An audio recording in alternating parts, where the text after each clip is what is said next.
Brian, thank you for coming out here to tell me this yourself. How do you feel? Numb. Dizzy. First Barrett's missing, then he's alive, then he's declared dead. It's a little too hard to handle. I think you're handling it real well. Am I? You know, somewhere deep down inside of me, I guess I always knew he was dead. Or at least that I'd never see him again. But you denied it so strongly. Not to myself, not inside. Not for a long time now. Of course, at first he was only missing. He was a good soldier. The best. I didn't have to mourn then. Some of his friends were declared missing, some even more than once. But then it would rise up inside me, like a scream. What if he is dead? And I just put it aside. I'd shore up my hopes with reasons like a litany. Barrett can't be dead. He's too tough. He's too brave. He's too smart to die like other men. He's coming home. He's alive. He might even be back tomorrow. And then I could fall asleep. I remember one winter day I took Lady Gray out for a ride. And for some reason, something made me turn around and look back. And I saw only one set of hoof prints. A very cold feeling came over me, so I walked Lady Gray back, and I made another set beside the first. So I could look over the pasture and see two sets of footprints. But I knew it was a lie. Every day he'd grow dimmer. His laugh was harder to hear. And then, finally one day, I realized I couldn't see him at all anymore. And then he was gone. But it was easy because it was easier because he faded away rather than have someone come out here and tell me that Barrett's really dead. I understand. You know, Ginny, I'm real glad I called my friend in intelligence. And I'm glad that I put everything else aside the last few days to try and find out the truth and to help you face it, whatever it might have turned out to be. Even if the truth was that Barrett was still alive? No matter what it was. You know, there aren't many men who would do that. There aren't many women worth doing it for.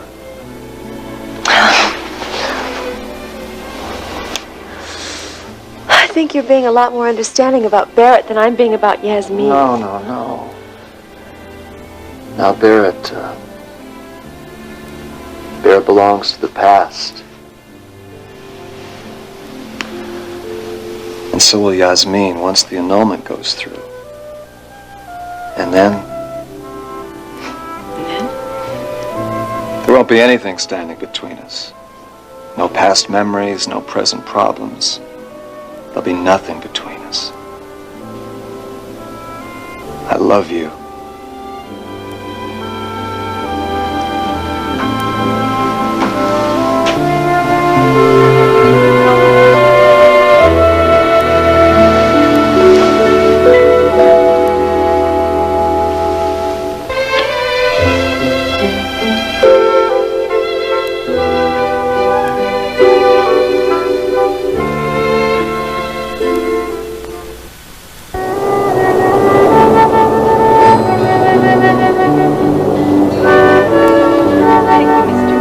Very kind of you, but I must tell you I've never worked. I'll tell you all you need to know over lunch. We'll order a couple steaks from the kitchen, one of our superb wines, and make ourselves comfy right here.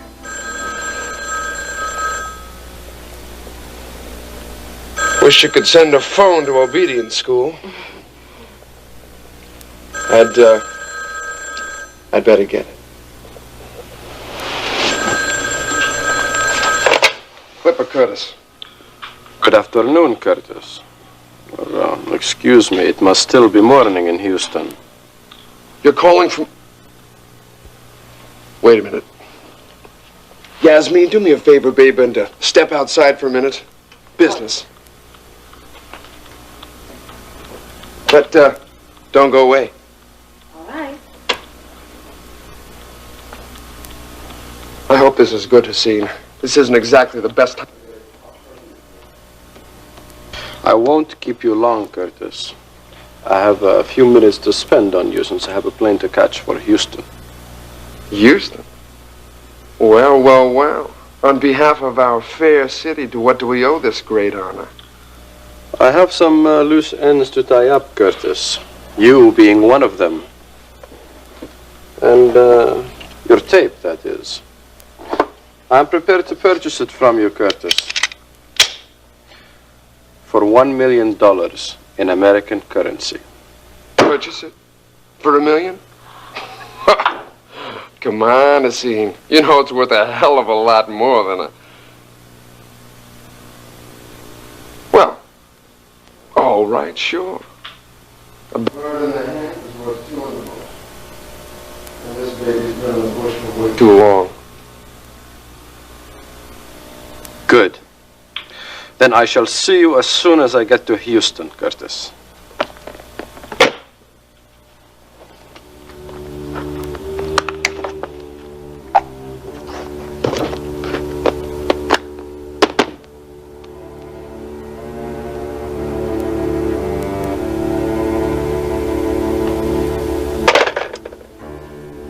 Yeah, I think $1 million ought to do it. What are you going to do now, Clipper? Now that you've got your hand on the pot of gold at the end of the rainbow? Oh, I think I'll just have lunch with the princess at the top of the world for openers. All right, princess. I'm ready to have lunch with you. Princess? Yasmin!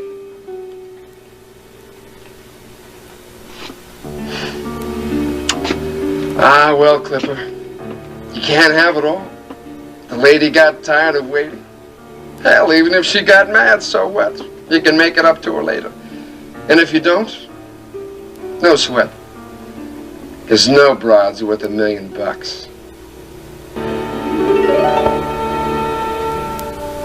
You know, if I leave now, I just might be able to get some work done. You mean that you put all that work off just for me? Mm-hmm. I guess I can't complain then, can I? Well, you could try. Well, I don't think it would do me much good, right? Hey, hey. Oh, wait 1 second and I'll walk you to the chopper, okay? Okie doke. Hello? Jenny girl, is that you? Hi, Dad. Yes, it is. Well, I got a chance to talk to that journalist, that Carrington fellow, after his debriefing, and I know. About Barrett. Well, I'm sorry, baby. Nobody but Barrett could have organized that escape.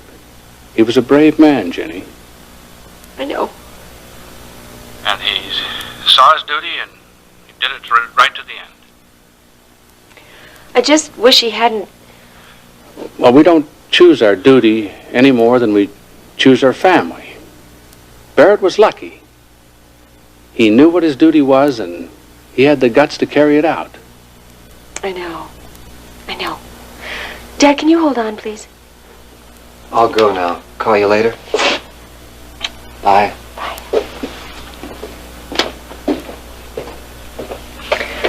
I'm sorry, Dad. Where were we? Well, In the present, I hope. And who was that just now? Oh, or isn't a father supposed to ask a question like that anymore? Of course you can ask. It was a friend of mine, Ryan Connor. He's the one who came to tell me the news about Barrett.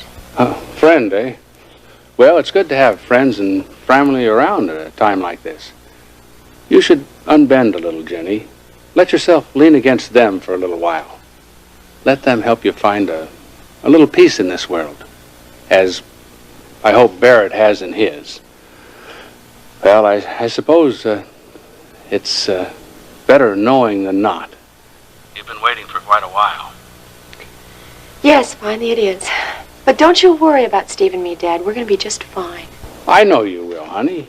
You're not the first woman in this family, or the Marshalls either, to lose your man and have to Wait for years to find out. You've done your duty, Virginia. And I'm proud of you. As I'm proud of Barrett. And just as I hope I'm going to be when it comes to your brother Jeb. Oh, did you check on Jeb then, Dad? Well, I had to pull a few strings, of course, but yes, I did. Spoke to his CO myself. And, well, I don't think it's been very easy for him, but I don't think that he was looking for something easy. But they're shaping him up, and it seems like he's going to be all right. In fact, his CO said that Jeb looked Kind of like officer material to him. If he keeps this up, he might want to go to officer candidate school when he's done with basic. Would you like that? You know I would. Well, I guess someone has to keep up those family traditions, right? Well, his sister's done a very credible job of that, you know. Oh, thank you, Dad. That means a lot coming from you. Well, I believe your brother'd say the same thing if he were here. And not down doing jumping jacks on the drill field. That's where he was, you know, when I put in that call a little while ago. Well, the Army never changes. They're probably doing those same damned calisthenics that I did at the point. And the DIs are probably calling out that same damn thing. My feet are so sore. I can carry cake in the last mile. Nobody. God, you wearing my boots? Oh, man, whose side is the sergeant on? You get the notion he's trying to kill us all? A couple more days like this, he's gonna have to find him some new boys. You can't quit, Sam. You put your name on that little piece of paper. I ain't gonna quit. I just hope they give you a decent burial and die here and exercise. Get off it, Sam. You're starting to sound like a lousy hippie. Hey, is this all too much for you, baby? Come on, can't you play some rock and roll for us? Knock it off, Sandy. We're all in this together. Yeah, sure we are, except Dreamboat over there. He's still out on the road somewhere. Well, Jeb signed up just like we did. Hey, what's the matter, punk? You need a groupie to take care of you? Come on, play us something. What is with you? Isn't this tough enough? Just back off. I want my stomach to settle down a little bit before mess call. Take yourself outside for a walk. And keep your face out of my business.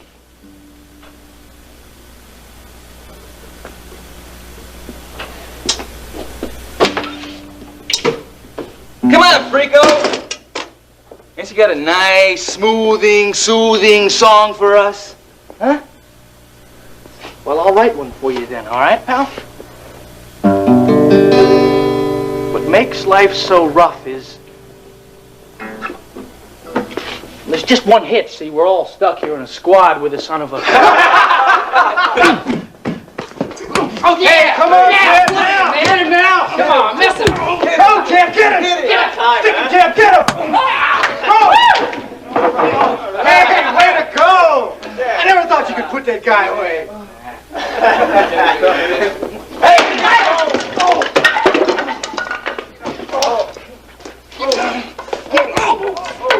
Come on, Jeb. Come on, hit him back, Jeb! Come on, Jeb, hit him! Jeb, let's go! Stick him, get him, go, Jeb! Come on! Hit him! Got him, got him! Take him! Yeah! Oh, good going, Jeb! Maybe now that'll clear the air when Dumbo wakes up. If he wakes up. Hey, Are you okay? Jeb! Sergeant! Hey, Sarge! Come on! Hey, come on! Come quick! Is something wrong with Hampton?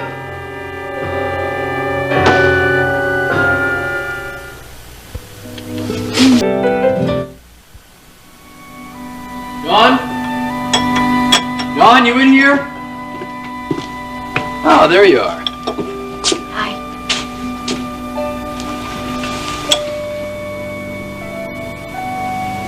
Hey, how are you? I'm okay, I guess. Hey, What's the matter with everybody around here anyway? I just saw Ginny out on the porch and she looked miserable too. Now you? I don't know what's wrong with Jenny. She was just getting off the phone when I came in. She left the coffee for me, though. Do you want some? Yeah. Just stay there. I know where the cups are by now.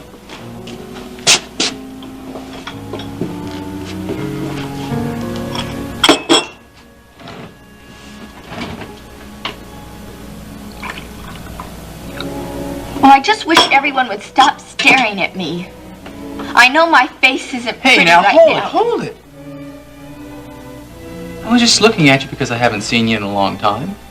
And because I was hoping you were in the mood for some wonderful news. But if you're not in the mood for some wonderful Sorry. Sorry, really.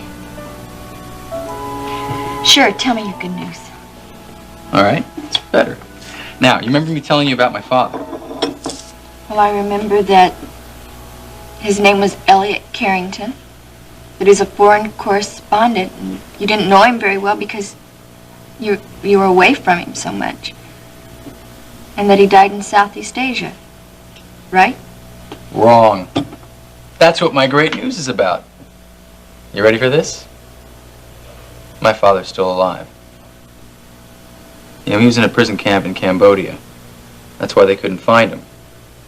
But he escaped. Now he's back in the United States and he's anxious to see me. Isn't that great? Hey, aren't you happy for me? It's wonderful, Dennis.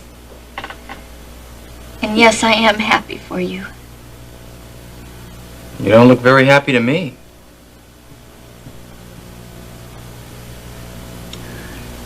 Because I wish... Dennis, you don't know how lucky you are to have a second chance to tell your father how much you love him. Oh, sorry, Dawn. I didn't realize this would remind you of your father.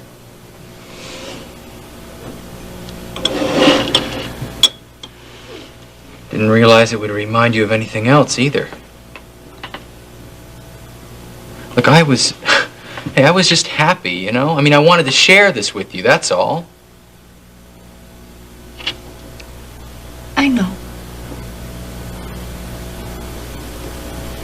And I'm sorry that I can't feel happier for you. It's just that lately I haven't felt much of anything except miserable. Do you want some more coffee? No. No, what I want to do right now is hold you, Dawn, because I think you need to be held. No.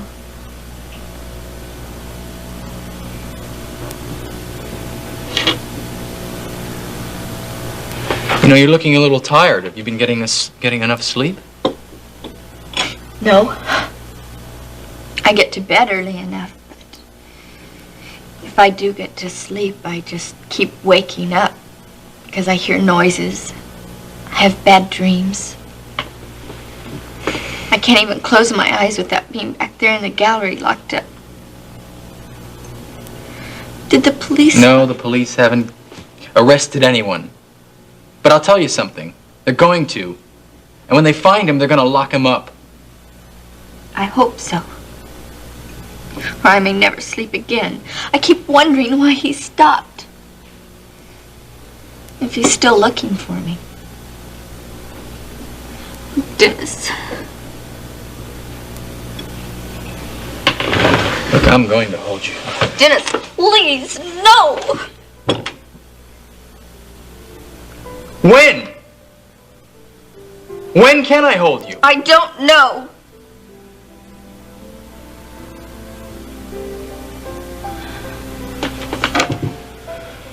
Dennis, I can't help it. I understand.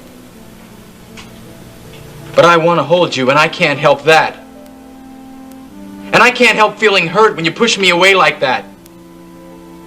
I am trying to understand. But it hurts. It hurts. all my fault. No, it isn't. It isn't. Look, things are going to be all right. Look, I'm going to leave now.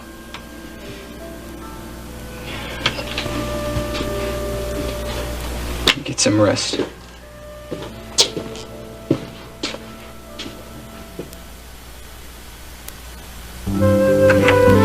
Here you are, RENA. Marshall's old hunting cabin.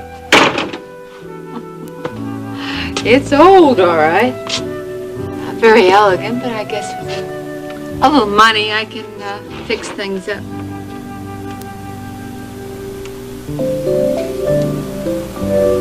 You are something, woman. But you ain't everything. Easy now. I ain't everything either. I'm just a man. And you're just a woman. Alone. Way out here, out of shouting distance of anybody else on earth. Are you trying to threaten me, Max Decker? I guess if you are, if you touch me like you did that time out at the stable, I'll... What? You don't have that baseball bat and I can run you down in 10 steps.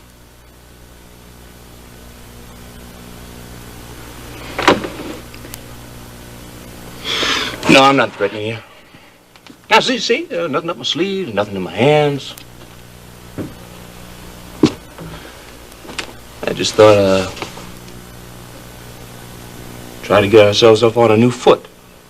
The way things are going, I rile you, you rile me, we both say things we don't mean. Oh, you're the one who started it. No, I didn't. You're the one that came back from Houston, starting right off, trying to use your family connections to get me fired. That's because you were so obnoxious. You know, when that didn't work, you figured all your money and social position would scare the hell into me, make me toe your mark.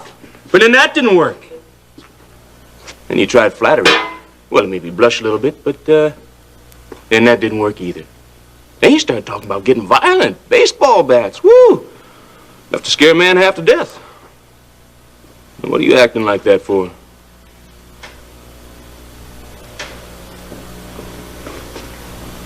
I'm sorry, Max. I wouldn't have done all those things if you'd acted like a normal man. But the way you are, a woman has to resort to all of those things. I mean, you are so mean, so hard to get along with. Yes, and very hard to get along. Now, you could be a lot nicer to me, Max Decker. You'd try anything to wrap me around your little finger, wouldn't you? Even sex. Oh, we both know that won't work on the great and pure Max Decker. Whoa, that's where you're wrong. That'll work faster than anything. How curious. I wonder why. You know why. Because no matter what else you might say about me, somewhere in that little stone heart of yours, you know I'm a man. Are you? I wonder just how much of a man you really are. Man enough. You know, there's no way you're gonna hog-tie me and carry me off to the smokehouse, that's for sure, no matter what you try. Of course, you could try sex a little longer. I didn't give you much of a chance to strut your stuff. Thanks, honey, but no thanks, because I don't think you're man enough for me, although you're probably enough for Jenny Marshall. Well, you ain't half the woman Jenny Marshall is. And if you think you're following in her tracks, honey, you're never gonna be able to fill that woman's shoes, not until...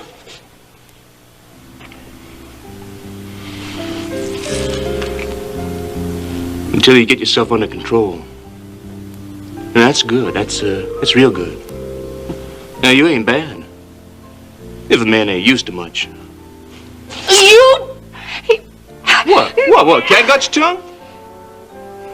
I've had about as much from your mouth as I'm going to take. Now, I'm going back to the ranch, and I don't give a damn whether you come with me or not.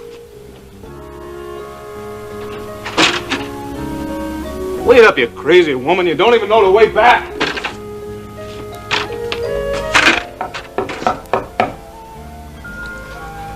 Come in.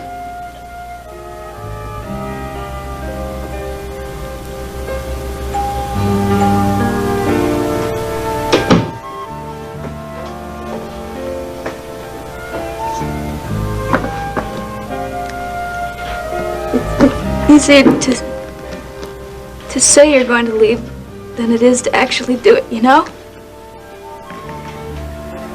Well, I was just about to go back to the ranch. I was going to leave the hospital.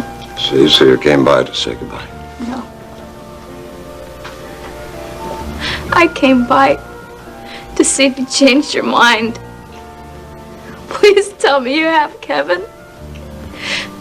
Because if you have, I'll stay. I'll stay.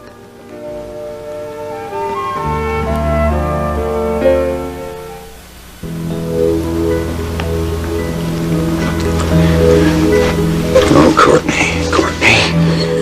That's not an answer. Oh, listen to me, Courtney. You're going to see this as a rejection, perhaps, but it isn't. It isn't, believe me. I only want what's best for you. Is it what you want or what my grandmother wants?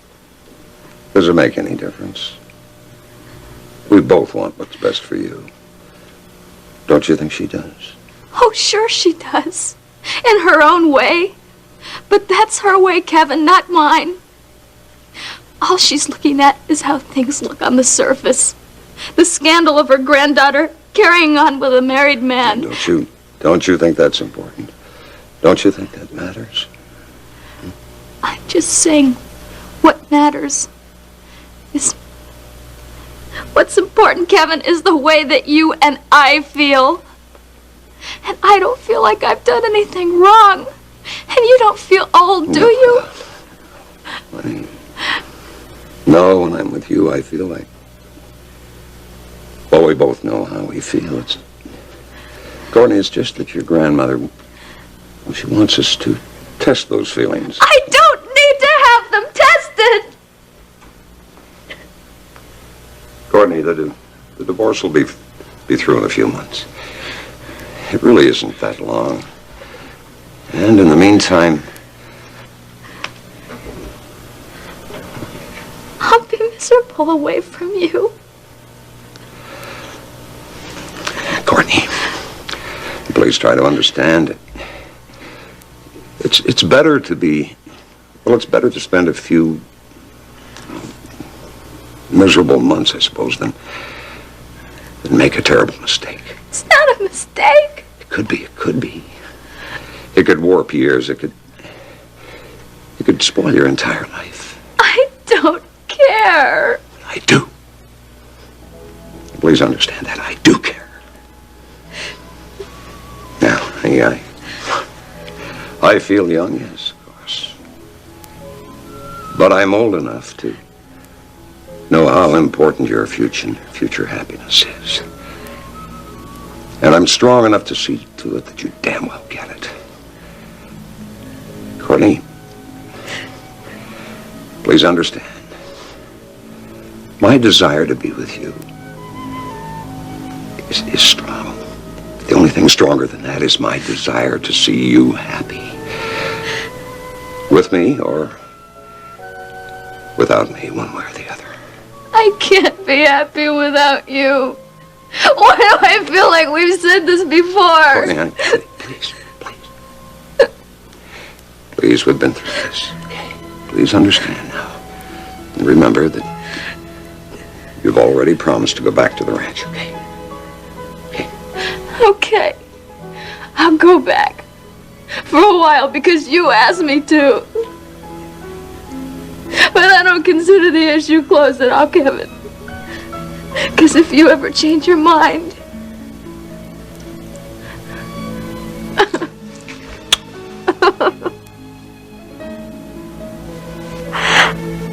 I love you. I love you. I always will.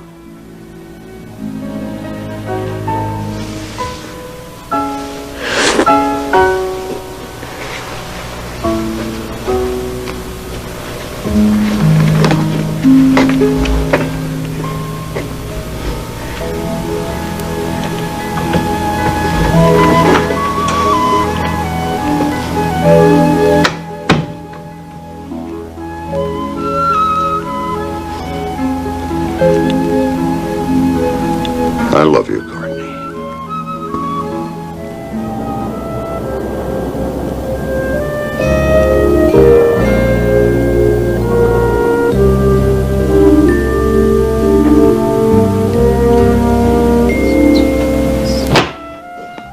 Hi, Terry. Just wanted you to know I'm back. Look, could you call Yasmin for me and ask her to come by? Thanks. Oh, wait, Ryan. Yasmin was just here a little while ago, and she left you these. What are they? The signed annulment petition papers. The ones you wanted me to help you with at dinner, remember? Remember? How could I forget? Whew. I'm gonna be so relieved when this whole episode is over. You know, I hate to admit it, but I think I almost got in over my head this time, you know? You mean marrying Yasmin? Mm-hmm. Except I still don't know how else I could have gotten her out of tank here. But when this is out of the way, I can just get on with my life. Hey, I want to thank you for helping me out at dinner the other night. This way, with the annulment, well, Yasmin will be safe. With no greater damage than, well, maybe some temporarily hurt feelings, but that's all. Sorry, Ryan, but there have already been some other side effects. Some consequences you hadn't anticipated. Like what? Well, like Yasmin losing confidence in you. What do you mean? She knows she can turn to me for anything. Wait a minute. Make that past tense. She used to turn to you. But in fact, she came to you a couple times recently for advice, and you were out, you weren't available, you were too busy, you were involved elsewhere. So she did exactly what you'd expect her to do. She's turned to someone else for guidance. Come on, Terry, who could she turn to? She doesn't even know anyone here in Houston. Doesn't she? No. Try Justin Marshall. Justin? I don't like that. I don't like that at all. Look, Terry, what was she going to ask him about, do you know? Well, I'm not sure, but from the little she said, I think it has something to do with a scheme on Justin's part to find her father's killer.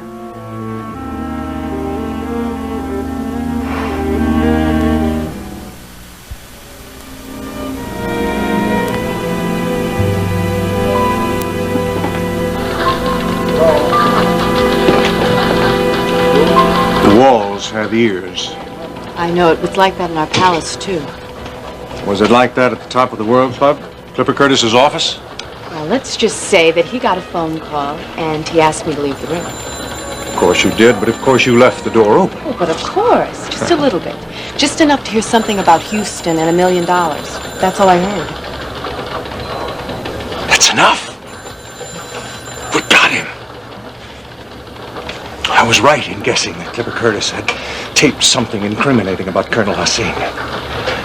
And now Hassan is on his way to Houston to buy that tape. Clipper Curtis now is going to retrieve it and fetch it for him like the good dog he is so that he can collect that $1 million. Good work. Yes, but it's not over yet. We still don't know where the tape is. We don't know when Hassan will come. We just don't know. No, we don't know everything yet. But you know others who could find out for us. Do you know anyone in tank here that you could call to find out exactly when Hassan is leaving the country? I suppose I could. But what if he sends an agent in his place? Oh, honey. Princess. Do you mind if I call you, honey? No. Well then, think of this for a minute. If somebody offered you a tape of you sitting there plotting murder, would you send an agent to pick it up for you? Of course not. I would send it myself. And so will Hassan. He'll be here soon. I know it. Call. Find out what you can. A TV star may already be en route. Damn. Look, Terry, I want you to call Justin for me. Tell him I want to see him after work today and don't take no for an answer. Right. I'll do it now. And have him come here and get a hold of Yasmin for me. Tell her to wait for me at your apartment. I don't want her doing anything stupid or crazy. Right. Hey, baby. If you're trying to reach me, I'm here. And in case you haven't noticed, it's quitting time, happy hour. So grab this and let's go get some happy. Clipper, I can't. Ryan just got back to the office. I've got a stack of phone calls to make, and I think I'm going to be working late. Hey, come on, you can't spend 24 hours a day behind your desk. I mean, after all, you and me have got some wedding plans to make. Come on, Tara, one drink. Then I'll let you put that pretty little nose of yours back to the grindstone, I promise. Well, all right. But I have to make one phone call, okay? That's my girl.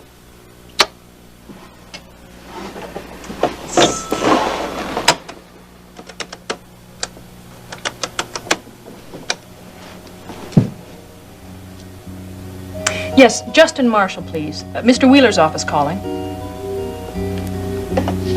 Busy? I'll hold, thank you. This line's busy.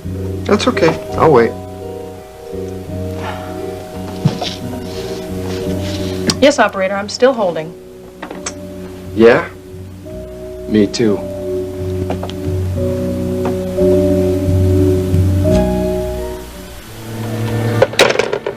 You were right. Hassine just left the ministry office a short while ago. There still isn't any record of him being on the morning flight to the States. Maybe he's using a government plane, traveling with an assumed identity. False passports. I still think he will be on that early flight that arrives this evening. Do you think that you could arrange to be there with Curtis at that time? He invited me to lunch, but I left when the phone call came. I don't know, Justin. He could be suspicious. He could even be angry with me. Oh, yes, man. I just want you to wear something delicious, something sexy. And that clown's suspicion will melt right along with his anger. He will not throw you out of his office this time. The only time Clipper Curtis will leave his office will be to pick up that $1 million that he's been promised by Hassine. And I want you to be there when he makes contact with Hassine. Hello, Justin Marshall. Yes, Terry. What can I do for you? Oh, sure, that's no problem. I'll wait for Ryan Connor. I'll wait in my office till he gets here. He wants me to meet him at his office? No, that's Wheeler's territory. You tell him I'll meet him on neutral ground. How about the top of the world bar in, say, an hour? Right.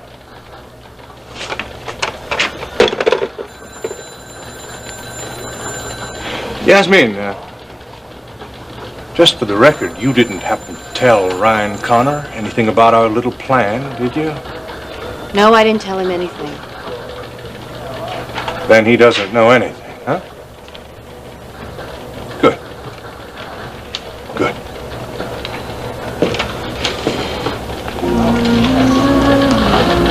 Because I wouldn't want him to be able to tell anyone so that anyone or anything could stop us, right? I don't think anyone or anything would stop us, even if they tried. Do you? You're all right, Princess.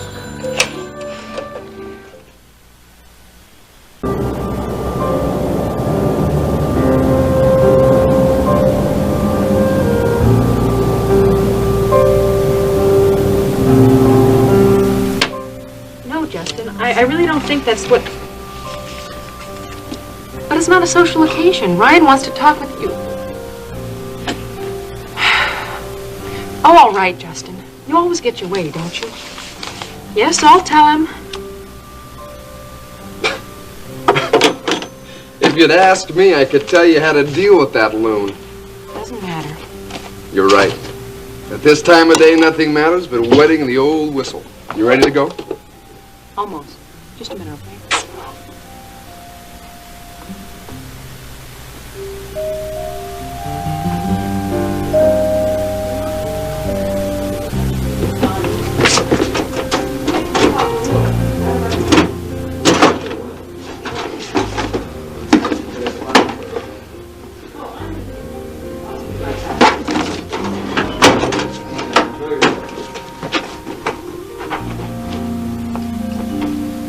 ready, honey? Yep. Let's go.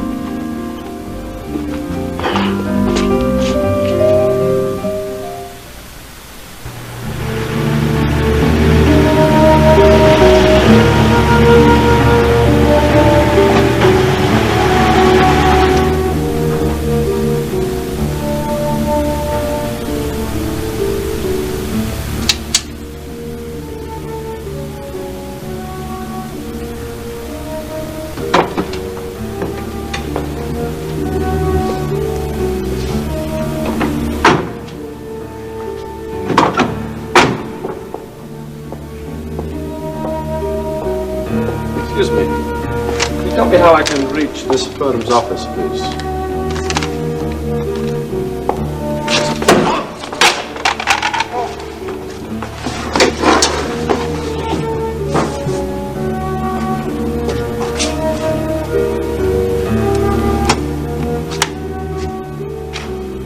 Yes, operator. Office of the manager of the Top of the World Club, please. Yes, operator. Thank you. Yes, I'm still here.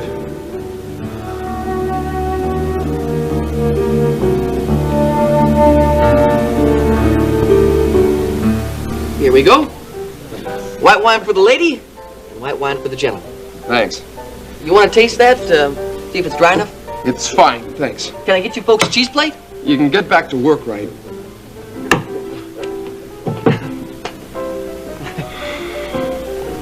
I think he's in love with you. Just wants me to know he's a hustler.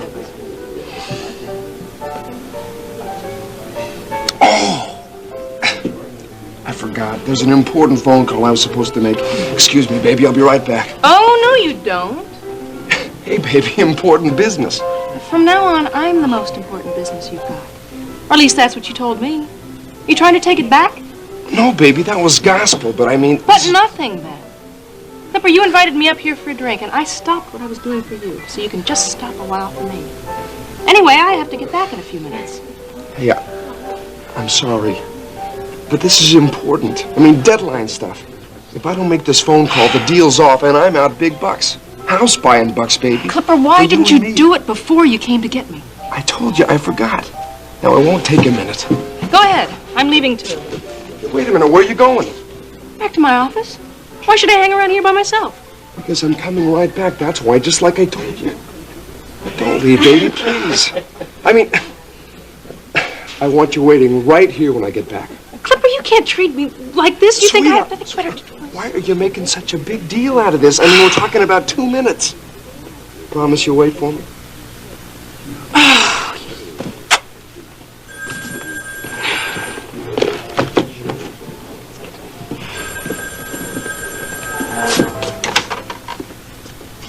Top of the world, Billy Joe Wright speaking. Yes, is Clipper Curtis there, please? I must speak with him. Sorry, you just missed him. He took off less than a minute ago. Oh, I see. You want to leave a message? Message. No. No message. I'll try to get back with him later. Can I say who called? Okay. You want to be that way.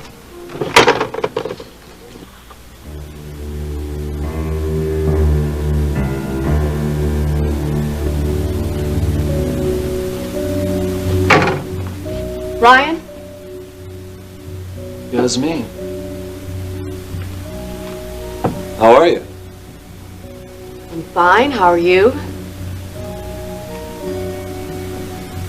Well, I just wanted to stop by and make sure that Carrie gave you the papers I was supposed to sign. The annulment papers? Yes, she did. I want to thank you very much. Was everything all right? Everything was in proper form. Look, I want to thank you for being so understanding. Well, Ryan, I've always tried to do what you wanted me to. Since I haven't seen you for so long, I thought maybe I should stop by and make sure there was nothing else that I had to do. Oh, there's nothing more. I'll file the petition with the court and, well, tomorrow, and then I'll notify you when the proceedings are over. Shouldn't take too long. Well, that's good, isn't it? Look, I want to tell you that I appreciate how well you've managed. I'm sorry I couldn't have made this easier for you. It's almost seemed pretty strange and confusing. Well, cry and don't thank me. I did what I had to do. I realize how much in love you must be with Jenny Marshall, or you wouldn't spend so much time with her. I'm sorry I haven't been around the last few days to talk to you. I understand you've been seeing Justin Marshall. Oh. So I've called him. I'm going to have a meeting with him. From now on, I'm going to talk to him for you. Talk to him for me. Mm-hmm. Why? Why? Because I want to help you, that's why. Well, I don't want you to. Ryan, I'm involved with Justin Marshall's in matters that's very important. That's all the more reason for me to talk to him. Matters that might be against your interest. What do you mean?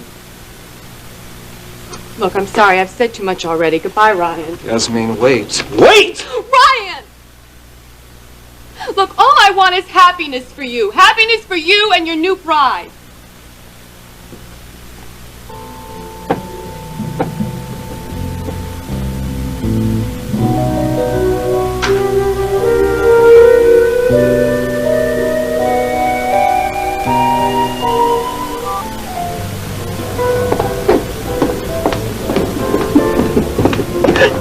Oh, hey, Junior. Talking to me? Only out of necessity, darling. Hey, lady, what'd I ever do to you? You were born, sweetheart. Strangely, no one strangled you in your crib, and then they let you grow up, and you had the bad grace to come and work for me in my club, and I have to look at your face every single day. I'd say you've done plenty. And I try to be nice. What have you got for a heart, sister? If anybody asks for me, sweetheart, I'm in my dressing room, okay? Sure. I'll tell them you're changing your fangs. Terry! Terry Decker! Terry, darling, how are you? Hello, Paige. Oh, I've been meaning to thank you again, sweetheart. You really saved my bacon from a quick fry, honey, and I appreciate it, and I owe you. Yeah, don't mention it. But if you really want to pay me back, why don't you just cool it with Clipper? Stop toying with him. Done! No, I won't be poaching in your reserve anymore, honey, I guarantee you. Your honey and I have agreed to disagree. Really? Since when? Oh, since I've gotten to know him a little bit better. You see, with Clipper, more is less.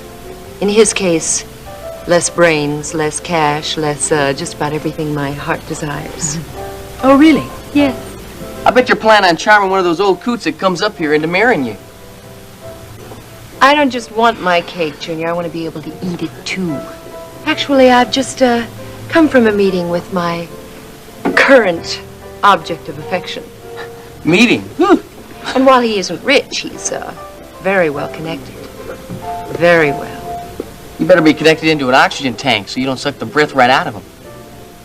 Is there a button to push to turn you off, sweetheart? You already pushed it down. Good. Anyway, Terry, you can have your precious little Clipper lover boy all to yourself again. Although if you had half the brains that you're supposed to, sweetheart, you'd drop them just like I did. Thanks. I'll manage. Good. Fine.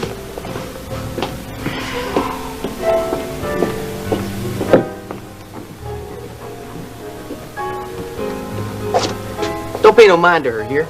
She was born sour. Clipper Curse is a great guy. Salt of the earth. Him and me, we get along just fine.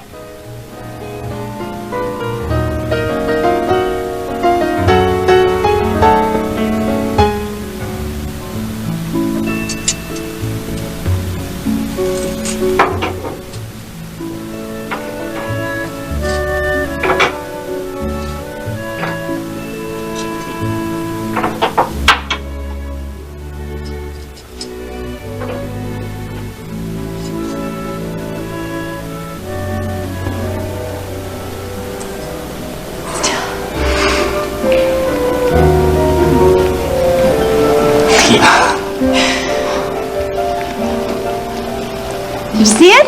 Mm-hmm. Did not. was a shooting star, Ryan. You know what? I think you were right. I couldn't think of one thing to wish for. Maybe we both have everything we want. Oh, it's been such a long time since I felt this content. I wish this night could last a little longer. It can. Hey, we'll call Kate, ship to shore, and say we're heading for the Caribbean, okay? What do you say? Da da da da da. Hoi, hoi, hoi, hoi. You just think I'm an Irish sailor pipe dreaming my life away, huh? Well, I'm not. Okay, I'm gonna call the captain and show you what I mean. Ryan! You can't be serious. You know I can't go. What, is it Steve? I don't think he'd like to see his mother leaving town in a sarong. Come on, don't you think Kate can handle it? She can if she has to. But it's not just Steve. It's the ranch, my work, the horses. I guess that pretty much rules out romance in a tropical isle, huh? Even though it does sound very tempting. You know what? I think I'd have been disappointed if you said anything else. Looks like keeping your house in order is a pretty important part of who you are, huh? I like you, lass. Just the way you are. And I like you the way you are. But I do think that there's, you still haven't gotten Tankier out of your blood. I think you're hooked on that life of intrigue and high adventure. And when you decide that you want to trade it all in for a family and a home, then we can talk about sharing a night like this. Well, that promise it's almost enough to make me settle down. Almost? Mm-hmm. A confirmed swashbuckler like me needs a little help in getting Tankier out of his blood.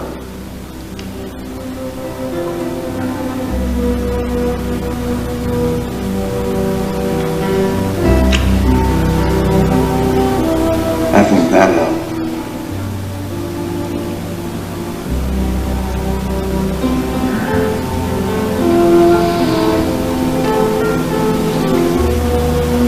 And that really helped.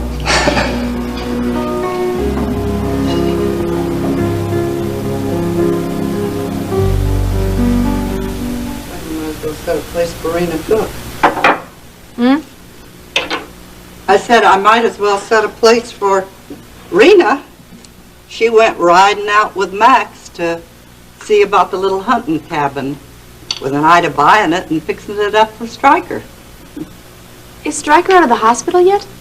No, but she'd like to have a place for him ready to come to. Oh. Well, I reckon we can stretch dinner enough to invite her. She'll be along in a minute.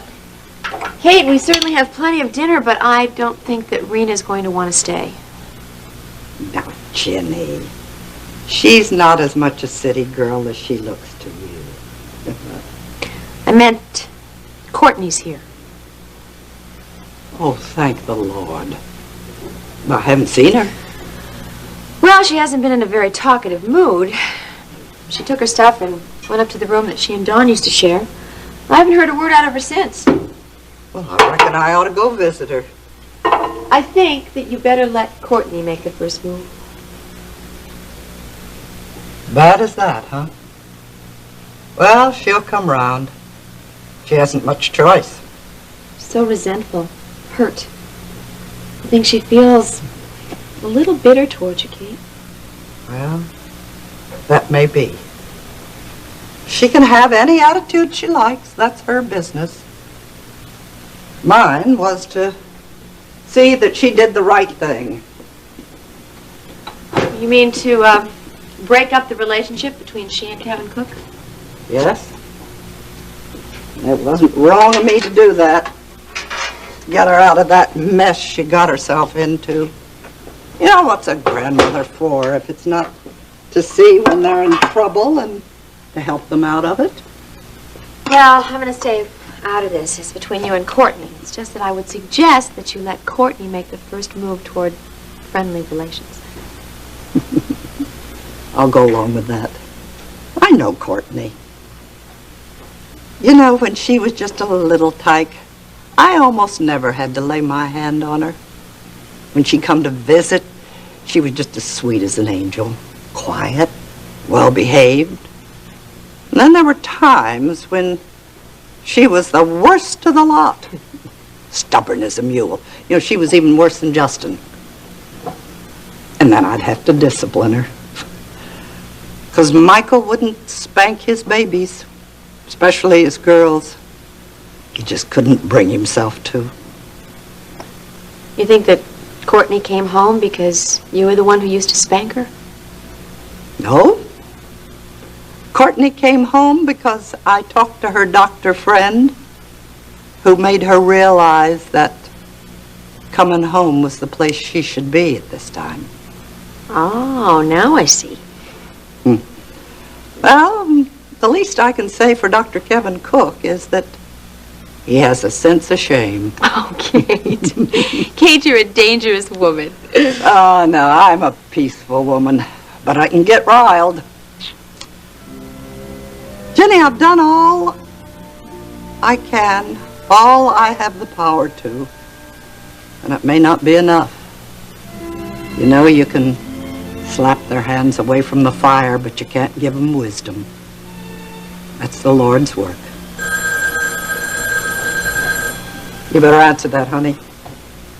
That might be Ryan Connor calling just to ask you how you're feeling.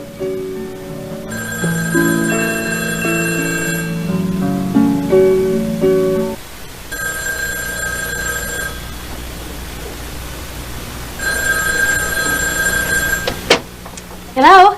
Jenny? Dad, is that you? Oh, how's my girl holding up? I'm all right, Dad. I'm getting a lot of help. Well, that's good. You know, Dad, I really appreciate you calling. But I don't think it's necessary for you to call me twice in one day. I'll be all right. I'm calling for another reason. It's Jeb. I'm afraid I have to take back what I told you earlier. Why? Is Jeb in some kind of trouble? No. I wish he was. Dad. I got a call from my old friend that runs things out at Fort Helm. He told me Jeb had a fight today. He collapsed, Jenny. Collapsed? You mean from the heat? No. Oh, those drill instructors. They just pushed those guys. Jenny, they had to call in a doctor. He said Jeb had a heart murmur. He said it was serious.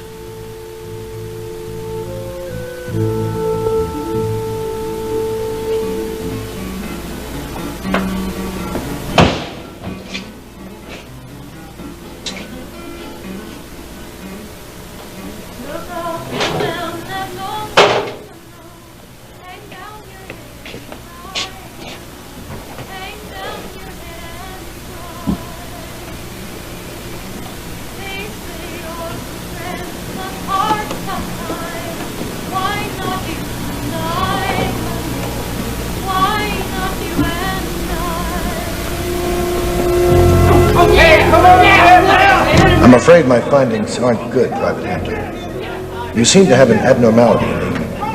Well, for now, let me put it simply. Your heart can't stand up to the rigors of military training.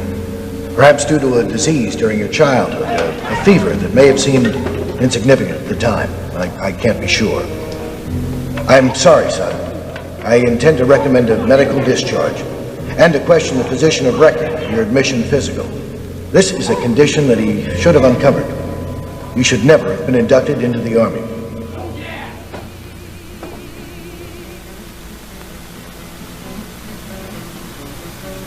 Failed again. Failed at the Army, too. Well, I'm sorry, Dad. Where am I gonna go from here, huh? Where is there a place for me?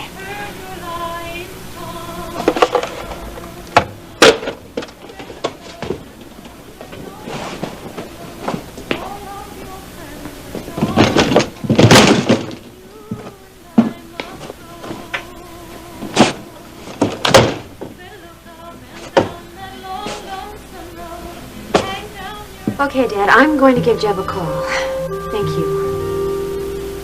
I love you too. Bye. Kate, it's my brother. Dad? Dad says that they found out that he has a heart condition and he collapsed during a fight. Oh, no, Ginny. How bad is he? Well, he says he's in serious condition. He hasn't been hospitalized, not yet, but they've given him a medical discharge from the Army. What's the matter with his heart, Jenny? I'm not sure, really. Well, didn't he tell you any symptoms? Well, Dad said something about a leaky valve, whatever that's supposed to mean. The only thing I know is that he can't even tolerate any kind of routine military exercise. Hey, I'm going to give him a call. I just don't think that he should be alone at a time like this.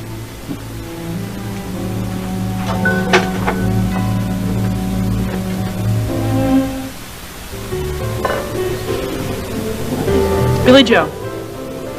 At your service. Another? No, I'm leaving. And you can tell your boss for me that You something... can tell him yourself, baby. I'm back. You know, your 2 minutes has been closer to half an hour. Hey, come on, you're exaggerating. And I'm sorry. I don't care if you're sorry. You wasted my time. You think you can park me here like a used car? Well, you just think again. I'm sorry. Now, the phone call took longer than I expected. Yeah. But I'm back now. Apology not accepted. I'm leaving. You and Billy Joe can enjoy each other's company. Oh, and next time, make your phone calls before you ask me out. Yeah? So I'm a rat, huh? Well, even a rat has to eat, baby. How about you call me when you're through with Connor, and maybe we'll find us something to nibble on.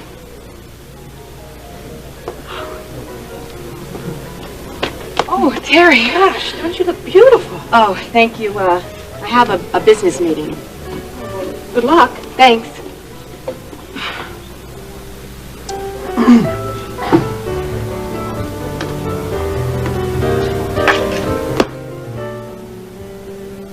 Well, hello there. Well, hello yourself. I think I missed you before, but I don't see how. Well, you were busy before, so I decided I would dress for dinner. You did say something about a job for me as a hostess. You said that maybe we could discuss it over dinner in your office. I said we'd talk over lunch. But what the heck? Any meal with you would be a feast. So then we can talk over dinner? And talk, and talk, and talk, baby. Let's go.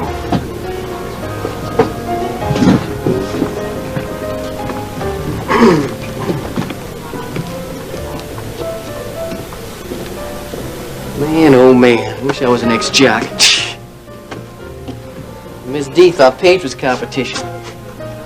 Boy, that clipper must be the champion quail hunter of the whole city. I'll tell you one thing. Where's he get them from? That's what I want to know. Shh.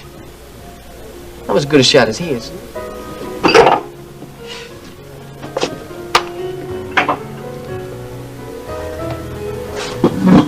Bartender. Red. Come right up. Don't I see you on TV? Sure, I remember you. You've been here before. You're Paige Marshall's brother, ain't you? I have that sorry distinction. Don't rub it in. Yeah, well, you want me to go call her? She's in the performing room and getting dressed for the next show. No, I have nothing to say to that lady. And here's the gentleman I'm waiting for.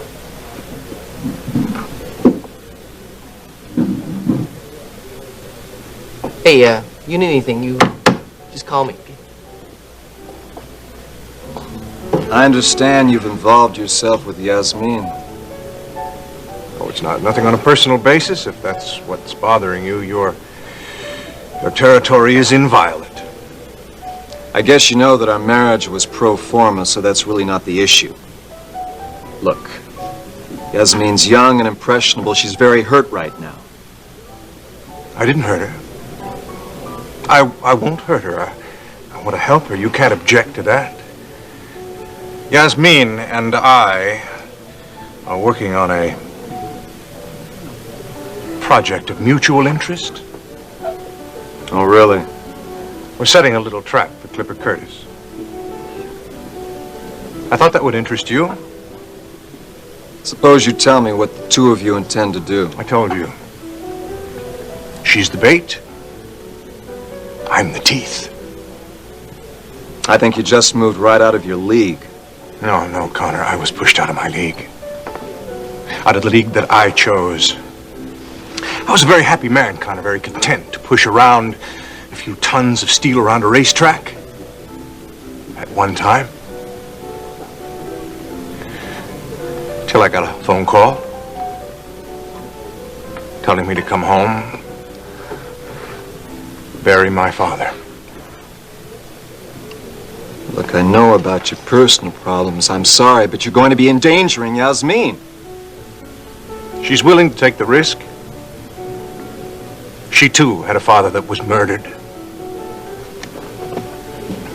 Anyway, Clipper Curtis is not the danger here, is he? He doesn't have the brains to get himself through a crossword puzzle.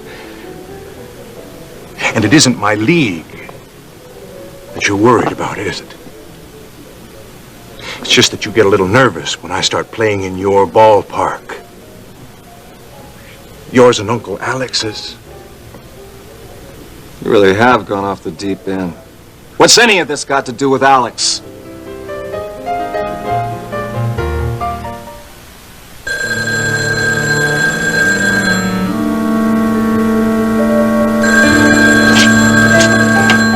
Private Johnson speaking. Is this Jeb Hampton's barracks? It is. I'm Jeb's sister. I'd like to talk to him if he's there, please. I'll see you, ma'am.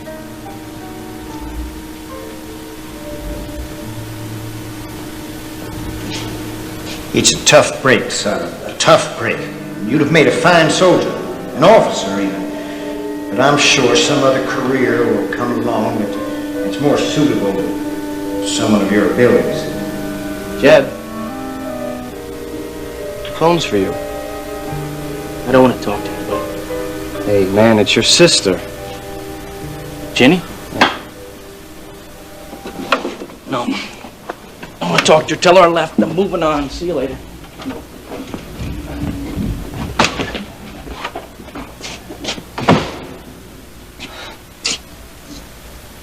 I'm sorry, ma'am. It looks like Jeb is gone. Oh, thank you. He's already left Fort Helm. Left? I assumed he'd be there for medical treatment. His friend said he's gone.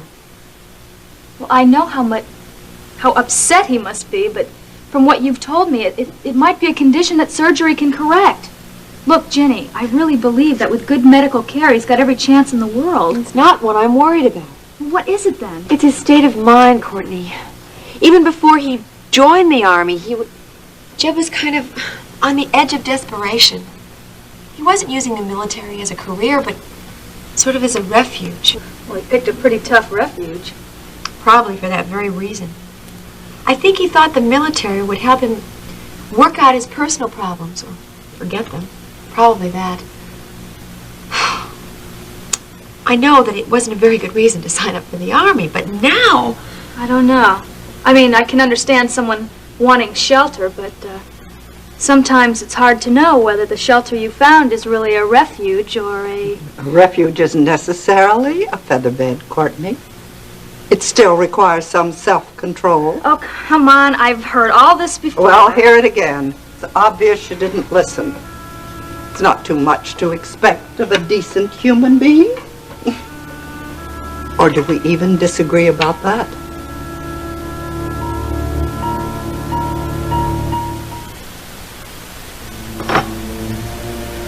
Are you sure you won't have one? Oh, no, thank you. Friendliest way to do business. Oh, yeah, it's against your religion, isn't it? Well, it's, not against my religion to have dinner with a handsome man. You kill me. You're not like the other girls. I'm a girl. I'll drink to that. But about supper, I may have to beg off. I'm expecting an important phone call, and I may have to go into action. Business, you know. Oh. Hey, that doesn't mean I haven't got eyes. I mean, after all, it's very evident that you have all the necessary qualifications. But you haven't asked about my experience, my education. I mean, how do you know I'm qualified? I said I have eyes, didn't I? I like what I see.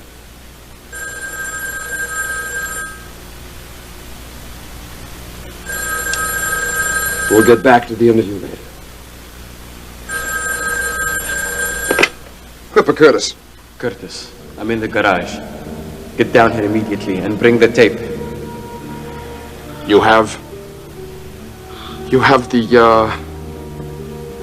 $1 million? Yeah. Yes, yes. I have everything you've asked for. Everything. Well, seeing how there's no way you could possibly interfere now, I'll tell you how old Uncle Alex is involved. There is a tape. Tape? What tape? A videotape, you know, sight and sound. A very discreet assassination conspiracy. Wait a minute. Back up.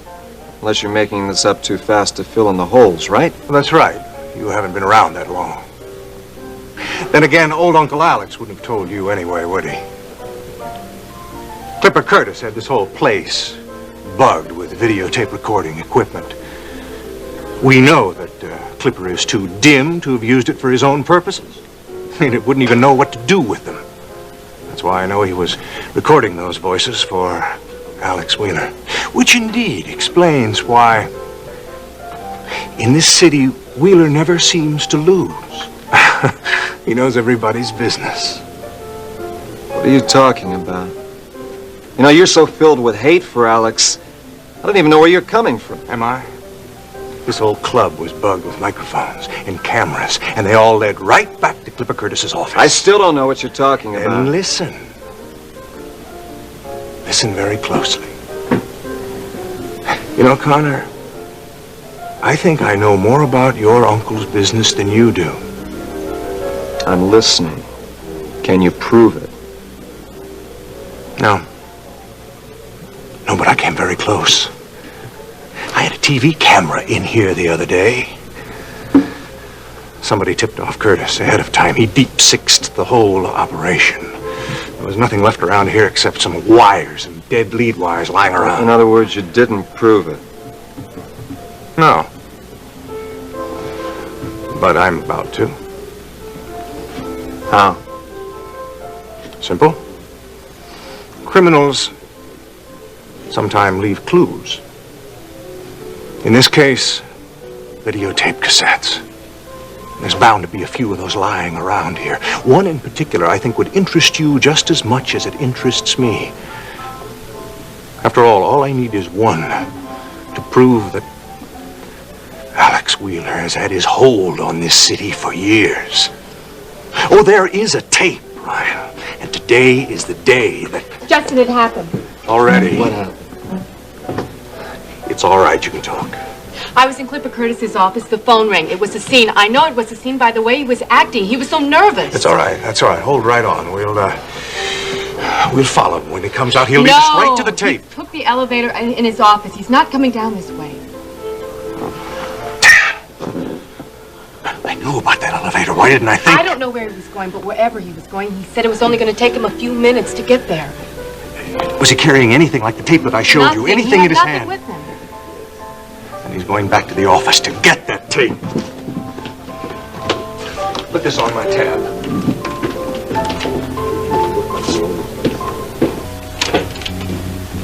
What are you doing? Moving, baby, moving. But you can't just march to Alex's office like that. What has gotten I into heard you make that appointment for Connor at the bar, so I decided to take the shortest distance between 2 points. So sue me. What are you doing? Get something here I need. Fast. What is that? It's what, baby? That thing in your hand. Hey, forget you saw me. I'll tell you all about it later.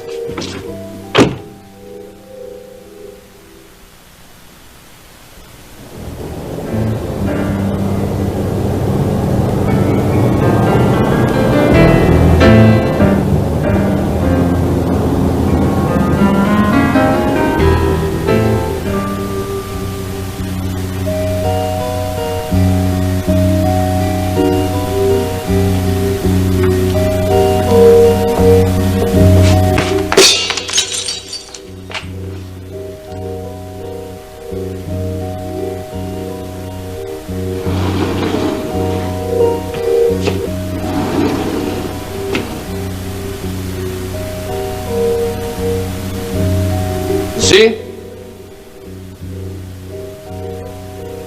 Hey, you see and you hear, man? I haven't got time to play hide and seek with you. I'm here. Wow, that's better. You have the tape? Peace of mind is just around the corner, Colonel. But it's not yours until I see the color of your money.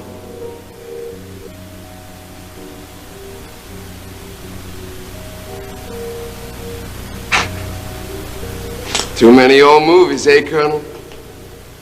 The tape. The cash.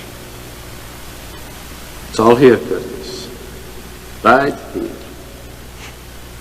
You've had a long and difficult journey with that, Mr. Minister. Allow me to take it off your hands. In a hurry, Curtis? Hey. You know what they say about he who hesitates? Too late, Curtis. You've already lost. Hey, what's that? It's a gun, Curtis. I'm surprised. I thought firearms abound here in the Wild West. What are you doing? Pointing it at you. Ready, aim, fire. You know how it works, Curtis. But I mean, what? I thought we had a deal.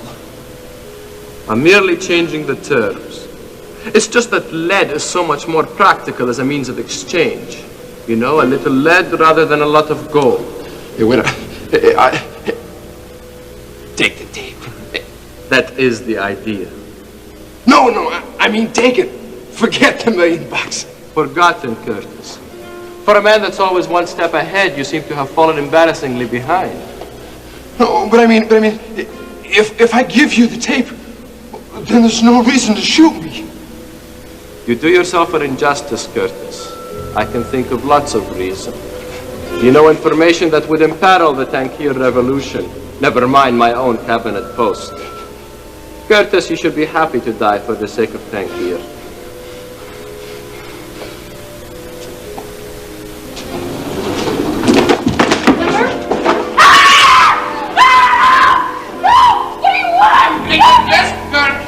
Curtis! Flipper! Or I shall provide all the hospitality. Flipper, you're here! Call it, Terry! Just call it, I'll get you out of this now! Just call it! Something help me!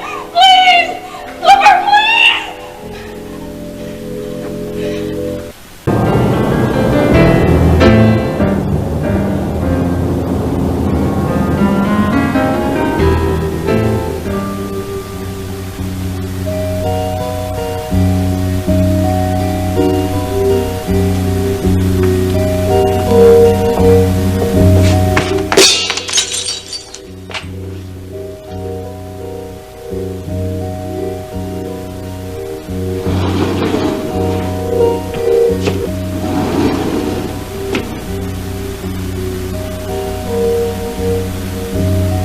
See?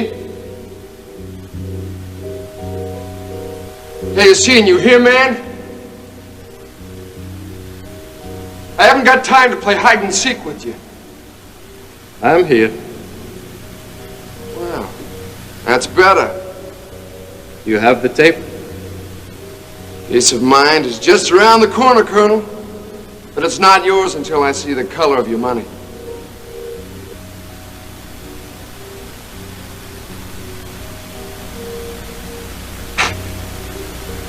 Too many old movies, eh, Colonel? The tape. The cash. It's all here, Curtis. Right here. You've had a long and difficult journey with that, Mr. Minister. Allow me to take it off your hands. In a hurry, Curtis? Hey. You know what they say about he who hesitates? Too late, Curtis. You've already lost. Hey, what's that? It's a gun, Curtis. I'm surprised. I thought firearms abound here in the Wild West. What are you doing? Pointing it at you. Ready, aim, fire. You know how it works, Curtis. But I mean, what? I thought we had a deal. I'm merely changing the terms. It's just that lead is so much more practical as a means of exchange. You know, a little lead rather than a lot of gold. Hey, wait a... Take the tape. That is the idea. No, I mean take it. Forget the $1 million. Forgotten, Curtis. For a man that's always one step ahead, you seem to have fallen embarrassingly behind. No, but I mean, if I give you the tape, then there's no reason to shoot me. You do yourself an injustice, Curtis. I can think of lots of reasons. You know information that would imperil the Tankir revolution. Never mind my own cabinet post. Curtis, you should be happy to die for the sake of Tankir.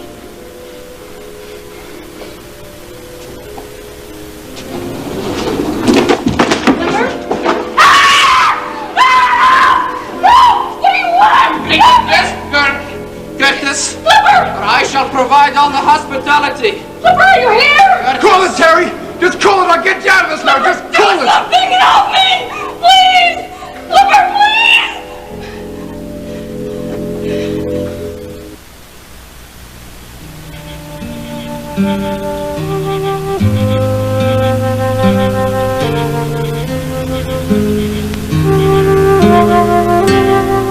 I did not come out here to argue with you, Grandma, so please don't start lecturing me about duty and honor and discipline.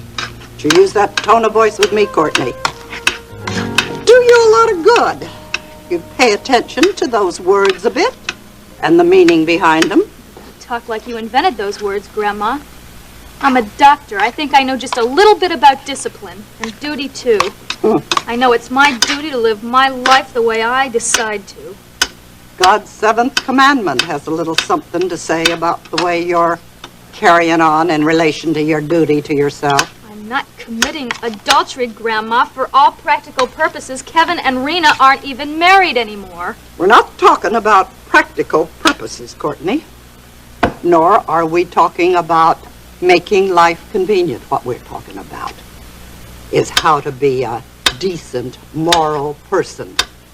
Playing around with somebody else's husband hardly qualifies you for that category, even if it is practical to you. Rena does not care about Kevin, Grandma. It just rankles her vanity that he cares about somebody besides her. I'm not hurting anybody. Huh? What about yourself? Have you looked squarely at yourself and figured out that you're proud with what you're doing with Kevin Cook? Yes, I am proud. I'm proud that a man like Kevin loves me. I'm proud of what we have together. And you're not my keeper, much as you'd like to be. Lord knows you need a keeper. And I'd happy to take that job on myself rather than to see you kept by Kevin Cook. Yeah, well, you did a pretty good job of getting me out of Houston and back here, didn't you? Well, let's give credit where credit's due. The real reason you're back is because Dr. Cook came to his senses. Oh, come on, Grandma. Kevin was talking with his voice and Kate Marshall's words. Listen, if he didn't believe the words, do you think he'd have given voice to them? Oh, Courtney, let's let this rest for a while. You know, all you're being asked to do is to wait until Rena and Kevin's divorce is final before you take off and do whatever it is you're going to do. Now, is that too much to ask? I know what you're doing, Grandma. You're thinking that the time away from Kevin is going to change my mind. Well, maybe. But I think we've just talked about it enough for now. You better set another place at the table. Another place? Yes. Max has took Rena out to look at the old hunting cabin. Why? Rena's interested in buying it as a place for Stryker so he can recover from his operation. Now, Max will be bringing her back in a few minutes. It's late. We'll have to ask her to have supper with us. That's only manners. Wait a minute, you mean that Rena Cook is going to have dinner at our table? I know how you feel about Rena, but honey... No, honey, you don't know. You don't even care or know how I feel about anything. Grandma, that woman's responsible for ruining my career. She's the one who got my traineeship revoked at the hospital. Don't you think she has cause? I always thought that husband stealing was a mite more serious than any wrong, any other wrong that anyone could do a woman. Now, I think it wouldn't hurt if perhaps you sat down and faced your accuser. I'm not so sure that Rena would want to sit at the same table with you. Okay, the ride was up. It took forever to ride back to the ranch, but it was wonderful. The cabin is lovely, nestled out there in the woods.